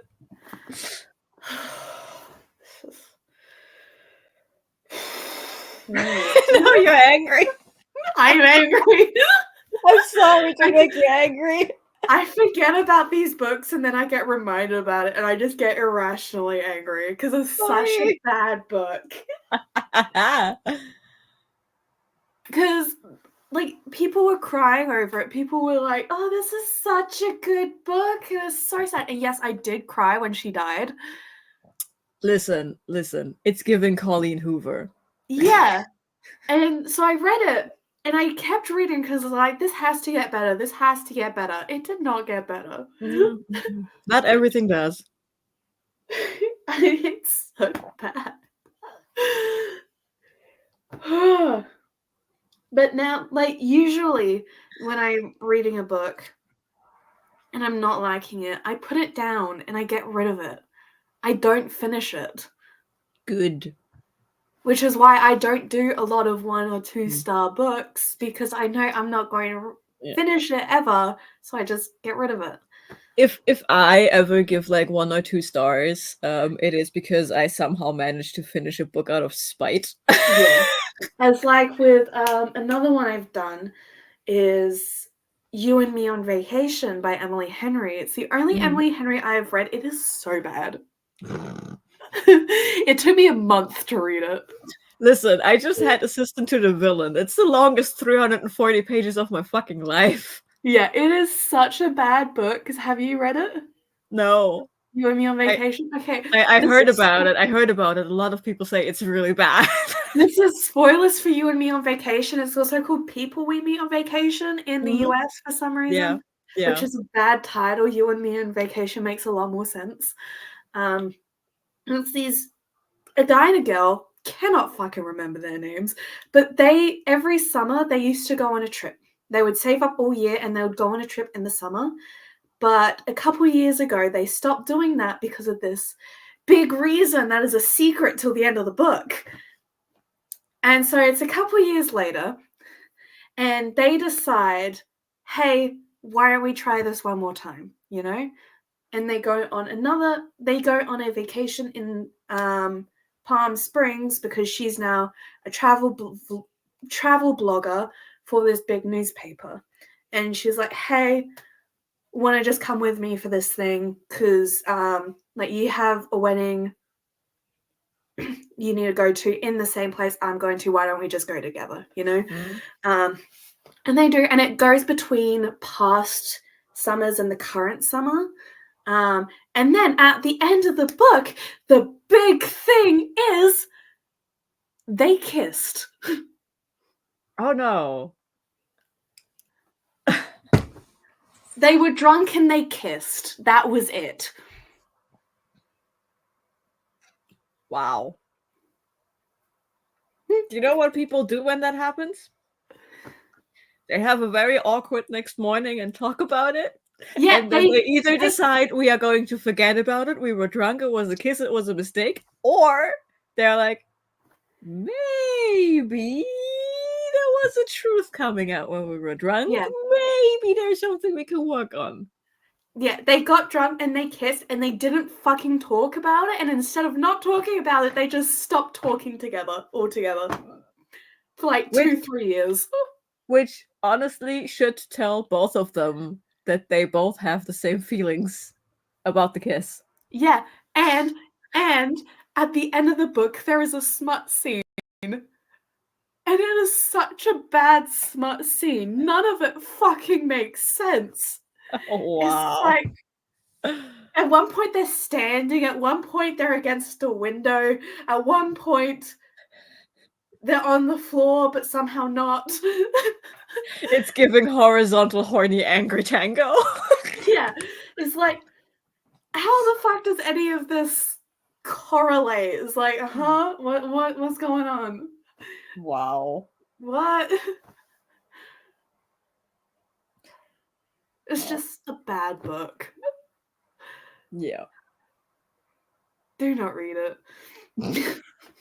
I don't read contemporary romance, so it's fine. Yeah.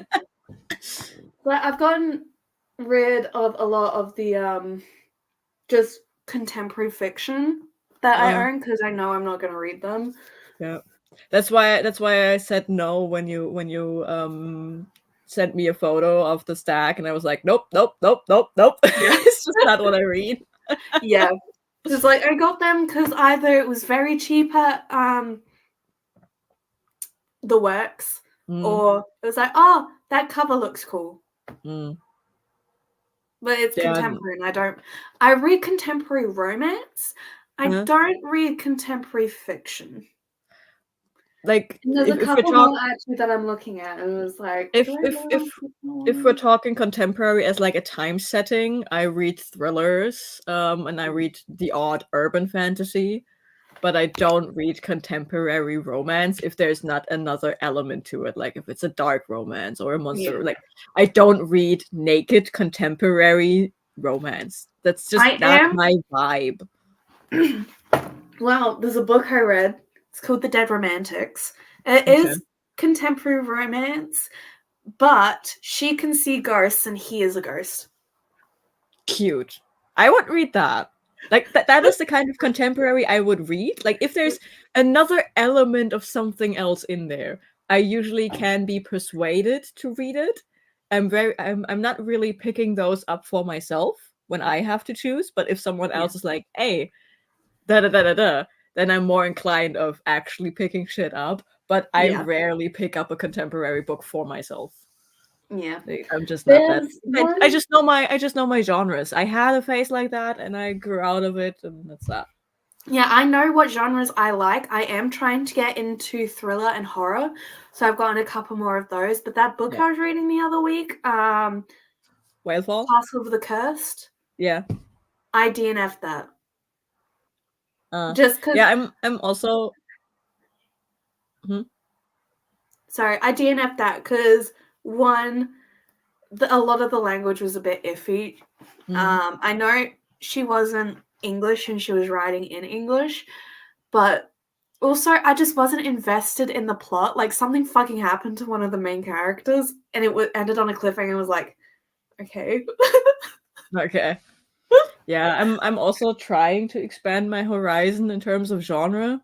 Problem being, I have been burned at every single fucking corner so far. What are you trying to get into? Basically anything other people read. Like I am the fantasy reader. Like, okay, cool. Occasionally I pick up a thriller, but they have to be very specific kind of thrillers for me to know that I enjoy them.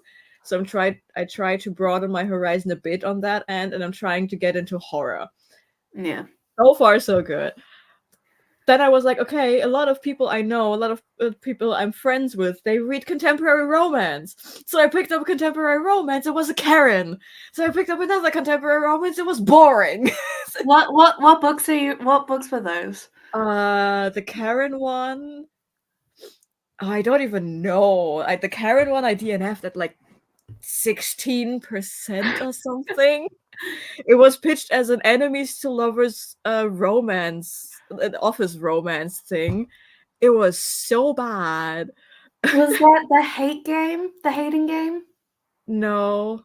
It wasn't a big one. It was a small one, and I only picked it up because it was free for Stuff Your Kindle Day. Wait, okay. I'm checking.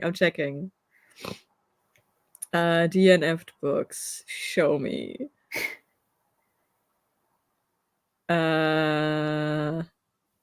Where is it? Opposites Attract. Okay. By Camilla Ilesley. It's a single mom. Vivian has been burned by loved ones before, and her job as a divorce lawyer has presented enough evidence to convince her that there are no good men left in New York City. She's the Karen. The worst offender is her new neighbor, Dr. Lucas Keller, a couple's therapist whose piercing blue eyes and flawless dark hair are just as annoying as his bad temper. And when Lucas starts poaching Vivian's clients by saving their marriages, she makes it her mission to force him out of the building to save her practice. But it's Lucas who gives her the perfect opportunity when he proposes an unexpected bet. With their offices at stake, Vivian and Lucas play the field of love in a fierce battle of wits that quickly turns hot and personal, especially when Vivian's daughter gets involved. Now, taking down Lucas has become more than business for Vivian. It's become a pleasure, and soon Vivian and Lucas will realize how pointless it is to fight the laws of attraction. She is a Karen and he is a teddy bear. He has done nothing wrong in those first 16%. And she's done everything wrong. and she's just mean. Like without any basis, she's just mean to him for no fucking reason. And the daughter is just like a Hot Topic goth who's trying very hard to not like her mother. And we have a token gay next door. I'm like, have you tried the Elsie Silver books? No.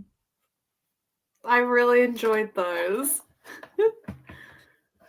Then I DNF'd a bunch of other historical. I tried to get into historical stuff. Immediately DNF'd because I tried. I can't do historical romance unless it's like very specific. I can watch it. It's very hard to read it. I am going to try reading Bridgerton again. And I have this series that's supposed to be a funny type of Bridgerton called A Lady's Guide to Fortune Hunting and A Lady's Guide to Scandal. But I do like historical-based fantasy and stuff. That's it. Like I personally just like history in general, and I like and I have like a couple of historical urban fantasies with like Victorian England, blah, like just set in different timelines, and then you have like just a magical element to it. So I was like, hey, what if I just read something historical? And it was about the Medici, like a topic I'm actively interested. I love the Medici. Yeah.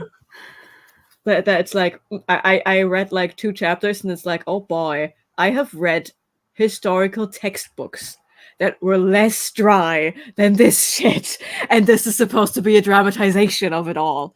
What the fuck? What the fuck is going on? Yeah.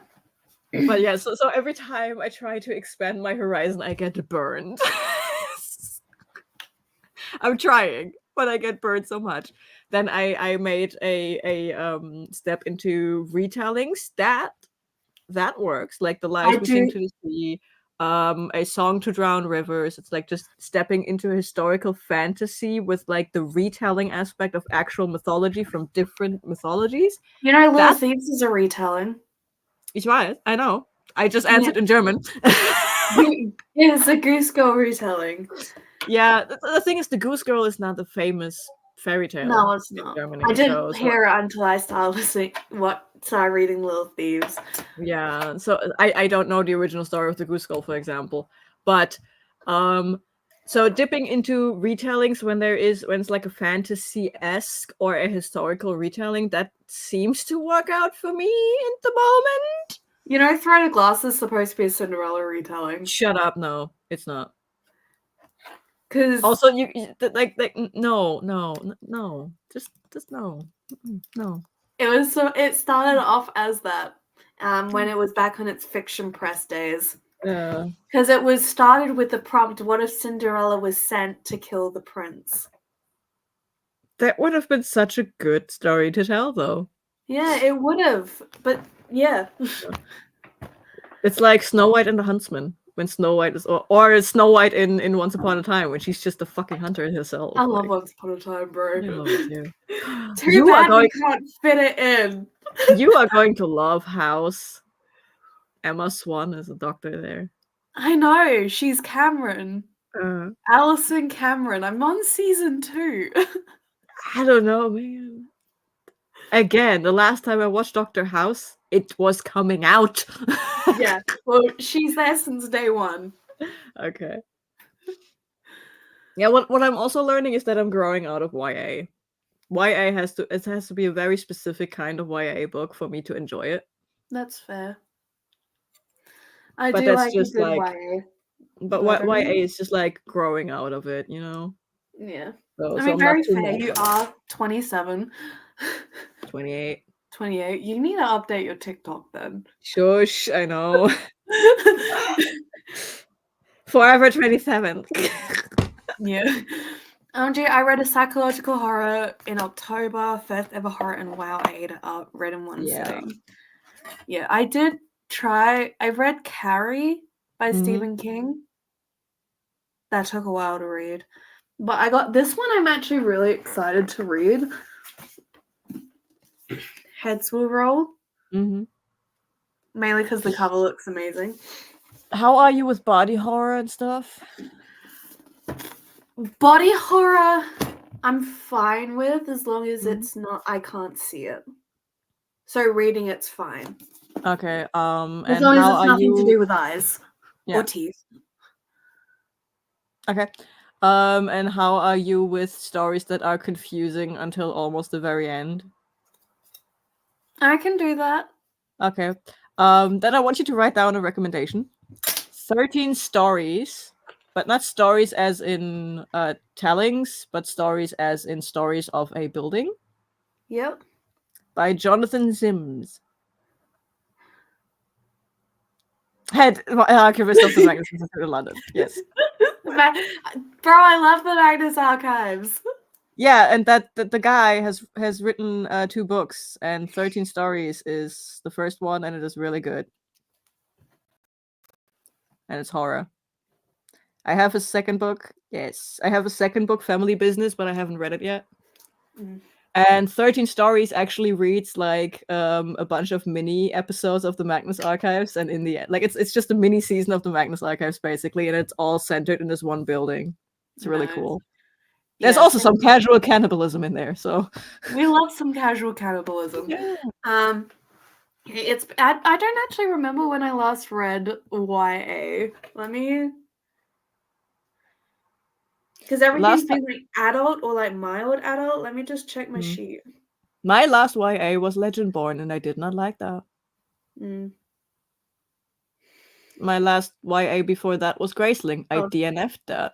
It was 12th Night by Olivia Blake. I actually really enjoyed that one. Oh wait, I also listened to a YA audiobook arc of NetGalley that was like The Spiral of Life, and that was really bad. I did not like that. Last book I read was Graveyard Shift by Emma Rio. It was really good. I read that on October 12th. The last YA I actively enjoyed was Hell Followed With Us. That was good. That's YA? Yep, that's why the characters are 16. Huh. I read YA LGBTQIA because I relate a lot and basically healing my then cis bisexual heart from queerphobia. Yeah, it's like I have the pipelines, man. Like for the longest time, I was convinced I'm cis and straight, and then I realized, no, sweetie, you have to change the one thing because the other thing is actually you're gay. Bro, no, bro.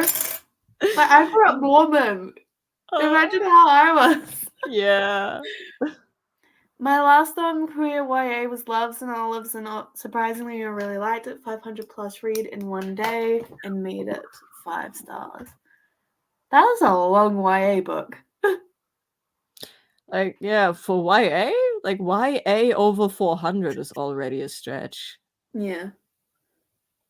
Like, I was surprised when the Heroes of Olympus books came out and they were over 500 pages. I mean, for the Percy Jackson thing, it's because the people who read Percy Jackson, they grew up with those books, so they basically are now used to longer books. The same happened, I don't want to mention it, but the same happened with the Harry Potter books. They also got longer towards the end. It's just normal for a long-running series to go longer like that. Yeah, but then it went shorter again with Magnus Chase and Trials of Apollo, and now shorter. Yeah, because that's like basically new teaching a new generation, you know? Yeah. I do have The Wrath of the Triple Goddess, the new one. It's pretty. It's behind some books. It's Screaming Hecate. Triple Goddess is Screaming Hecate to me. Yeah, I think it is Hecate, whatever. Hecate. Hecate. I've always called her Hecate. Goddess of witchcraft. Yes, Titan, technically. Yeah. Yeah. Yeah. I really want to read a high fantasy with the gods meddling and fighting against mortals, but A, such books are far and few between. Okay. So, first off, it is the 5 books in the Percy Jackson series. Right? Hold on for a second. You go on a tangent, I go pee. Have fun. You go pee, I go do this. Okay, first up, the 5 books in the Percy Jackson series. And then the next is the Kane Chronicles trilogy, which is Egyptian mythology. And then afterwards is the 5 Heroes of Olympus books, and that's Greek and Roman. Then it is technically the next 2 take place at the same time, but you can read them separately. I believe Magnus Chase starts slightly earlier though. So first up is Magnus Chase, which is 3 series, and that's Norse mythology, and that does tie in a lot with the actual main series. Even though Kane Chronicles doesn't, this one does, because it's about Annabeth's cousin. And then afterwards is the 5 in the Trials of Apollo books series, and that's about Apollo being mortal. Then you have The Sun and the Star, which is a Nico D'Angelo and Will Solis book. There is a sequel coming to that, I think, in next year or the year after. And then there is a trilogy that's coming out right now that technically takes place before Trials of Apollo. So you can read it then, or you can do what I'm doing and read it afterwards. But they are technically books 6, 7, and 8 of the Percy Jackson series, even though it is a separate trilogy that takes place after Heroes of Olympus.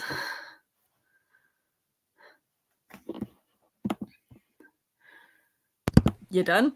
So if you want to read it, you can read it one series at a time, like what I did, or / doing. The only ones you would really need to interlock are the Magnus Chase and Trials of Apollo books, and at that point it's book 1 of Trials of Apollo, book 1 of Magnus Chase, book 2, book 3, and then book 4, 5. I will write it to you in the next break. In our next sprint, which will probably be our last because I'm tired. But yeah.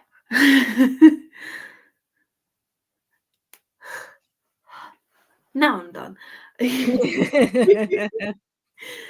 I love the Percy Jackson series. I cannot wait for the next season. Yeah. They're filming currently. I know. I have been obsessed with their depiction of Hades since the show came out. No problem. I just want more Poseidon because A, I love the actor, and B, I am fucking obsessed with Poseidon. Listen, I am an Ares stan, I am a Hermes stan, but this show in combination with Epic the Musical has made me a Poseidon stan. I love myself a good ocean man whore. OBTW, can we talk about Good Omens season 3? There is not going to be a season 3. There will be a 90-minute episode. About the 90-minute film. And it is, I think it's a good decision because that means that Neil Gaiman isn't part of it. Yeah, and it also wraps it up. It doesn't just leave it hanging. Yeah, I think no one, like, I think everyone who's complaining about it should shut the fuck up, take a step back, and consider the circumstances. Because usually when stuff like this happens, you are left hanging with whatever the ending was you got with the last season. The fact that you get a 90-minute film to try and wrap things up is a fucking privilege. So shut the fuck up. You're getting an ending. Yeah, a lot of shit doesn't. You're getting an ending. Be grateful. Be grateful that the fucking studio decided we are going to move forward, but we are also going to honor what is happening. We are going to address it by kicking the problem child out. Okay, the fact about this is it is a TV show and it's not that deep. Yeah. Like, yeah, you're allowed to be sad that that you're not going to get a season 3, but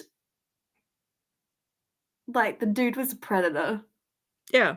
You're very lucky to get an ending. And here's the thing, his name is inherently tied to the project. Even with them kicking him out now for season 3, everyone connects Good Omens with Neil Gaiman and Terry Pratchett. There is no way around it. I'm just mad I'm just mad that Terry Pratchett's name is tied so closely to Neil Gaiman because Terry Pratchett was like the best. I honestly hope what's it, his daughter or his son, but like one of his family members is like so hard online advocating for what Terry Pratchett stood for, because a lot of people are coming for him like, Terry Pratchett was like the gender equality, he didn't like that. It's like, hold on. If there's anyone who screams trans rights from the top of his lungs, it's my fucking granddad. Yeah. Yeah. I have really been into TV shows. I have been into TV shows that have been my life. Lev, I wrote a 200,000 plus word book to fix a show no one knows. I am ready to write a season 2 for not 1, but 3 different shows, because I mean, do not tell me I have never been into a show. That is not a personal attack. I'm just like, come on. I understand what you're saying, Levy. Yeah. But you really do have to see the whole picture. And also, everyone is flaming the idea of having a 90-minute TV movie. And everyone is hating that idea because there is so much you need to wrap up. If you have the correct writers, if they know what the fuck they are doing, if they know their source material, they can wrap all of this up in 90 minutes. Trust. I have seen 90-minute wrap-up TV movies that do such a beautiful job. So yeah, I understand that you were only asking, but it is the way you were asking. Yeah, like, I get it. I get that people have very strong feelings about this. It happened with our Flagmane's death as well. When that got axed, everyone was up in arms.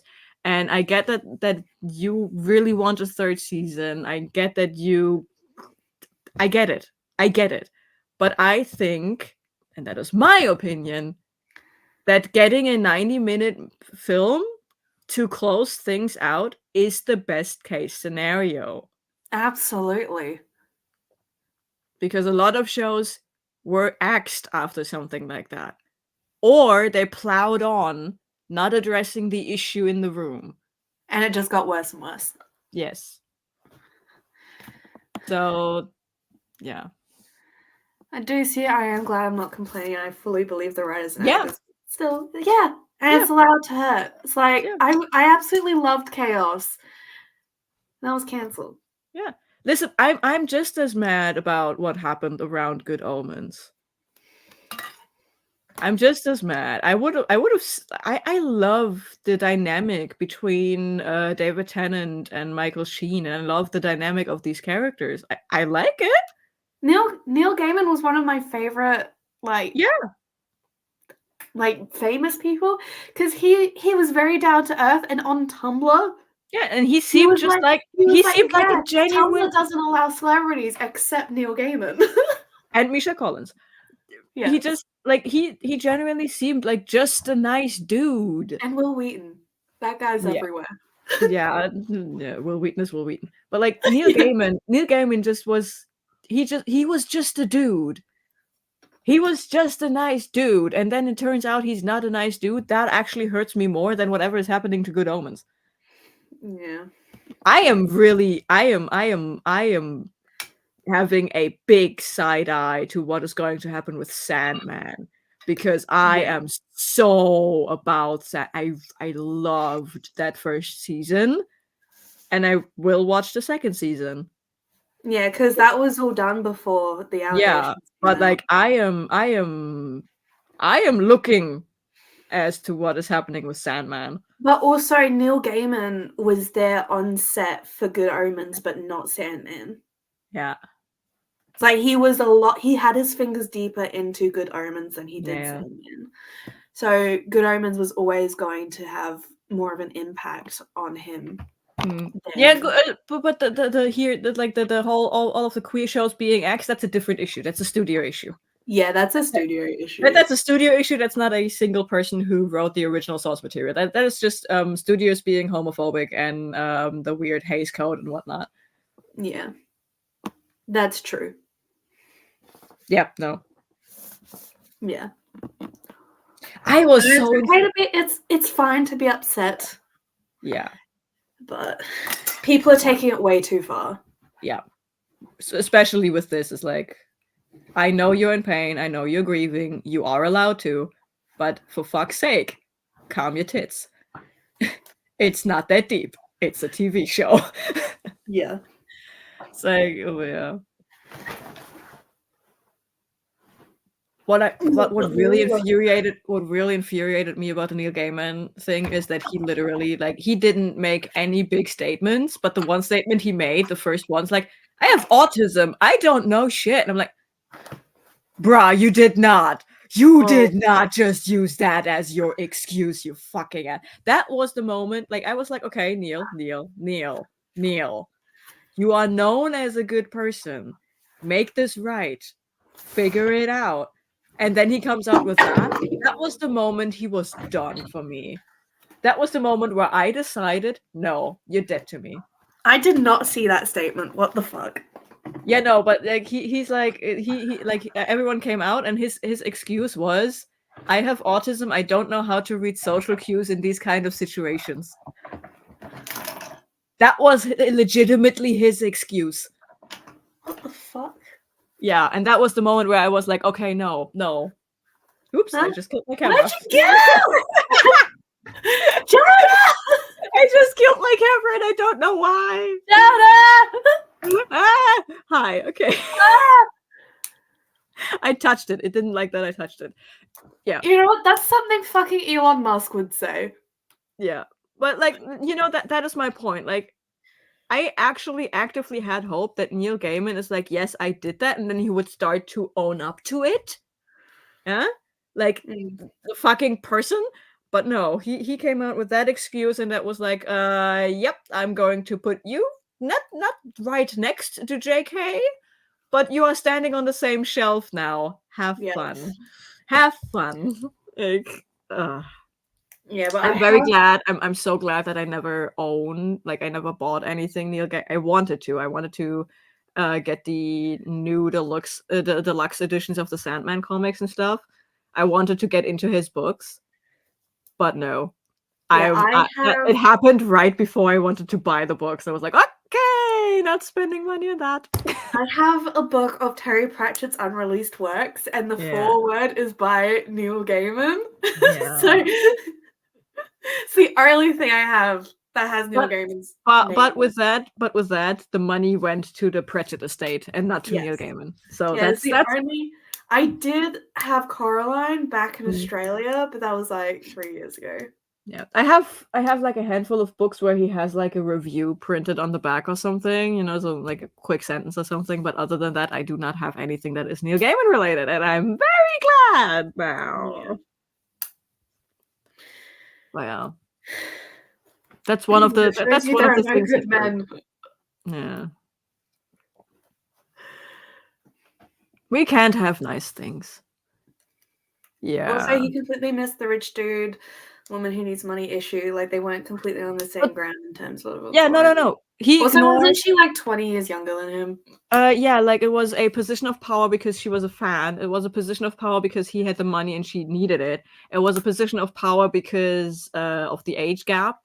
And I think one of them was actually his live-in nanny or something. So like there were a lot of power plays going on. And he literally says, just like he boiled it down to when it was the situation. And he said, I can't read social cues because I have the tism. Dude, you earn your money, you work, you are a writer. Words, communication. I wanted to get American Gods for books written in 2001 for readathon, and now I have to find a new one. Hey, that's the year I was born. Fuck off. Yeah, January 2nd, 2001. Fuck off. Yeah. No. It is illegal to be born in the 21st century. That is. Want to see my ID? No. It is illegal. It is illegal to be born in the 21st century. It is illegal. Australian passport. Please don't dox yourself. I'm not. I'm gonna block all of that except. Dude, that is a mugshot. You're not allowed to smile, man. I know that you're not allowed to smile, but your haircut too. January 2nd, 2001. No, that's illegal. That's a typo. Also, that's an Aussie passport. Huh. We're the only country in the world to eat our coat of arms. I mean, it's on brand though. For a nation that lost the war against birds. That was my state as well, Western Australia. But I've had both kangaroo and emu. They're nice.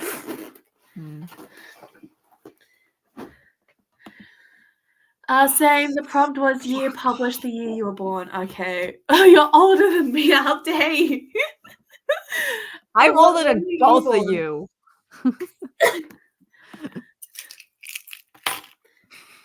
I feel that, Joanna, if your birthday doesn't start with 19, I don't want to hear about it. Yes. My sister was 1997 and my brother was 1999. I'm still older than them. But here's the thing. There is something inherently punk rock about saying I was born in the last century. I was born in the 20th century. Like, that is so hardcore to say that to a Gen Alpha. They lose their shit. I can say I'm older than Google. Yeah, my sister's like 3 days older than Google or something. I'm years older than Google. Sorry, Google is 7 days older than my sister. I was born the year Naruto started, I think. Naruto or Pokemon, one of those things. I think it's specifically in German, but yeah. Well, the anime came out 2002. Yeah, no. Manga was 1999, so it's Pokemon. Yeah. I'm as old as Pokemon. 1996. Yep, I'm as old as Pokemon. I was published in the same year as Pokemon. 27th of February. Yeah, it's a month older than I am.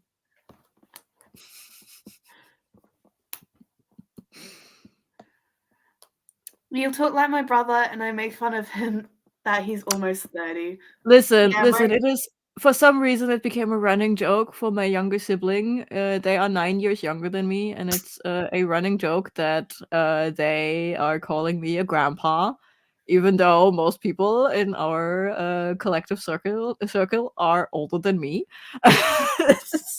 But I am the grandpa. Yeah. That checks out, Jonah. It makes sense. Fuck off. I'm older than Pokemon. I'm younger. I'm a month younger than Pokemon. How old are you, Hillary? If you don't mind me asking. Oh, yeah.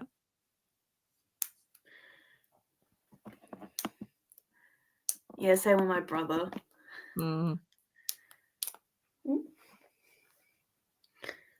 But like, at least I get to corrupt the next generation because I am a zillennial. Like, I was born on the cusp between millennials and Gen Z. So my sibling and my older cousin are both Gen Z, and my younger cousin is a Gen Alpha, and I get to corrupt them with my millennial thoughts. Yeah, but I'm also the general translator. I'm also the translator between our parents and grandparents and them, because I speak both languages and they don't communicate. Yeah, I'm very solidly Gen Z. Yeah. But I've got cousins that are Gen Alpha. Yeah. And my cousin's kid are the new generation. Gen Beta. Yeah, Gen Beta. Like we went A to Z, and now we are going Alpha to Omega. Yeah. I do have to say, I am acting more Gen Z. But that is simply because I grew up among I didn't grow up among millennials. I grew up among Gen Zers and the 2 generations before us, so I didn't have like generational contemporaries around me, so I sound a lot like Gen Zer, but I do understand all the pop culture references of millennials. Yeah, same. Yep. My parents are Gen X. Mm. And my Nana was a baby boomer. No. Yeah. My sibling, for example, also understands millennial because I raised them. So they just know. Yeah. They know by proxy. I corrupted them from as early as possible. One thing that just fucking annoys me about millennials is how they think 90s culture didn't bleed into the early 2000s. Yeah. And they think that just because I was born in 2001, I don't understand the 90s shit. Like, I also grew up in the VHS stuff. Yeah. Okay. Yeah. I know all of that. It's Gen Alpha who just American 90s things as well. Yeah, it's also Gen Alpha who don't get like a Discman, a Walkman, a VHS cassette. Like they are the digital only generation, and they're like, what the fuck? Yeah. Like they legitimately look like my younger cousin was like, what do you mean ad breaks in TV? It's like, yeah, bruh. Yeah. Yeah. Dude, I was the coolest kid in elementary school because I had Monsters Inc. on VH. I had a lot of VHSs, and I had the Monsters Inc. VHS, and it was blue. It was a blue VHS cassette instead of the black one. Nice. That was the last time ever I was a cool kid. But I had a blue VHS tape. Yeah. See, Levy gets it. It is cool. I just all my energy's gone. Yeah, it's fine. But it was like the blue that Sully, like the big fuzzy guy, that blue was the cassette. It was so cool.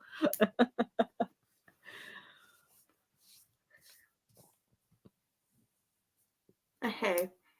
Yeah. Do you want to go into our last sprint? Yeah. I'm only gonna do this one as 45 minutes because I'm fucking tired. Yeah. Sweet. Remember to put in the banner. Yes, I will. Let me just change this. Afro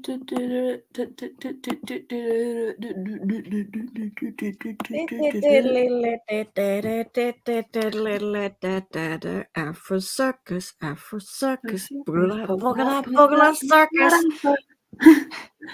Literally, you could not escape that ad, bro. No. Okay. I will see everyone in 45 minutes.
Welcome back.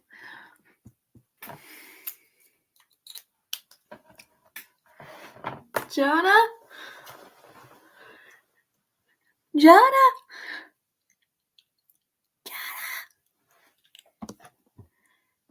Jonah? Hi, Jonah. It wasn't a bathroom. You left me alone.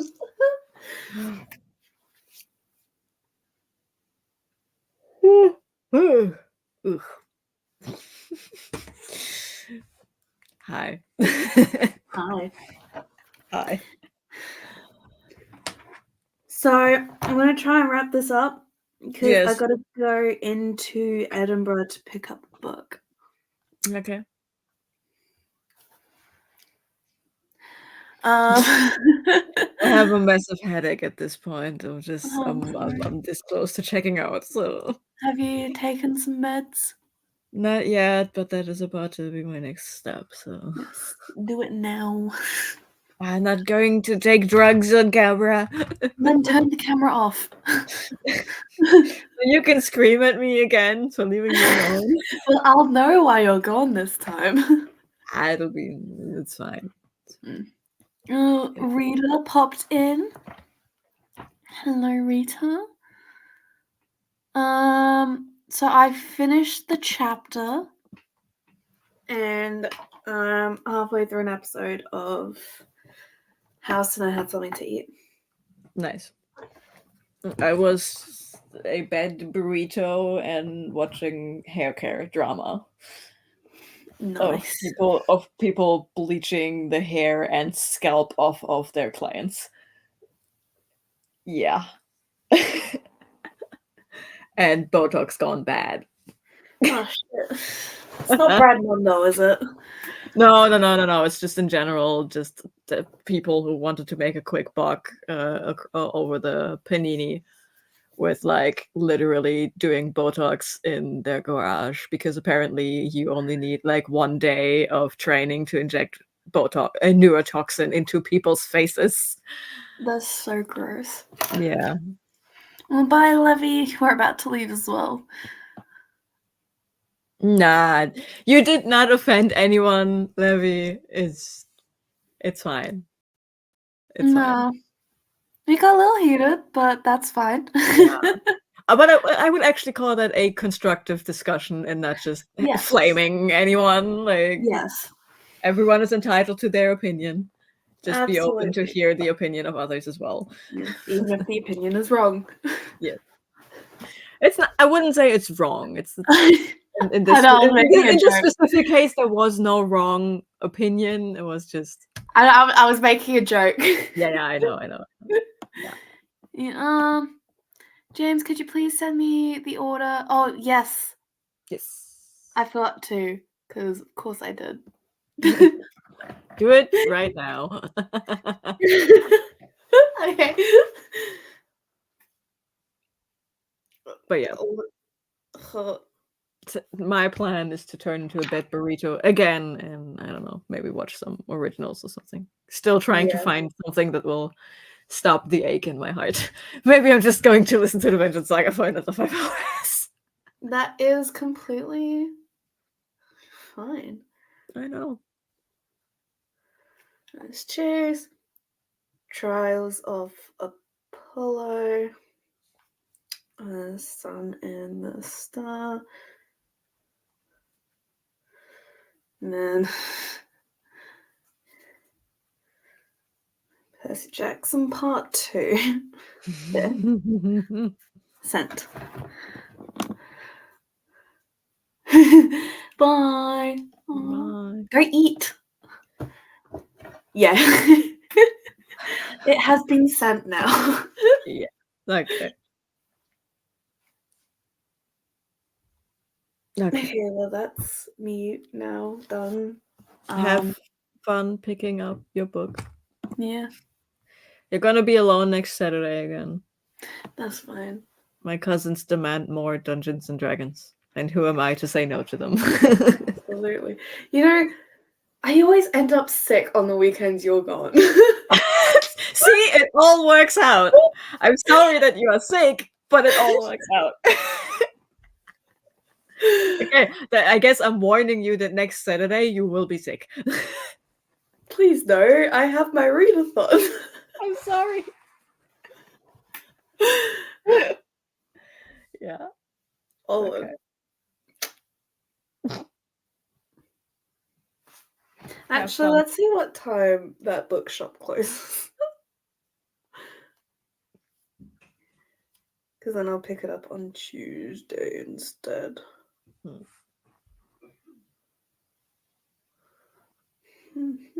Actually, I don't know where it is on the map. Closes at 6, so I have plenty of time to get there. Yeah. Sweet. Well, bye, everyone. Bye. Bye. Bye.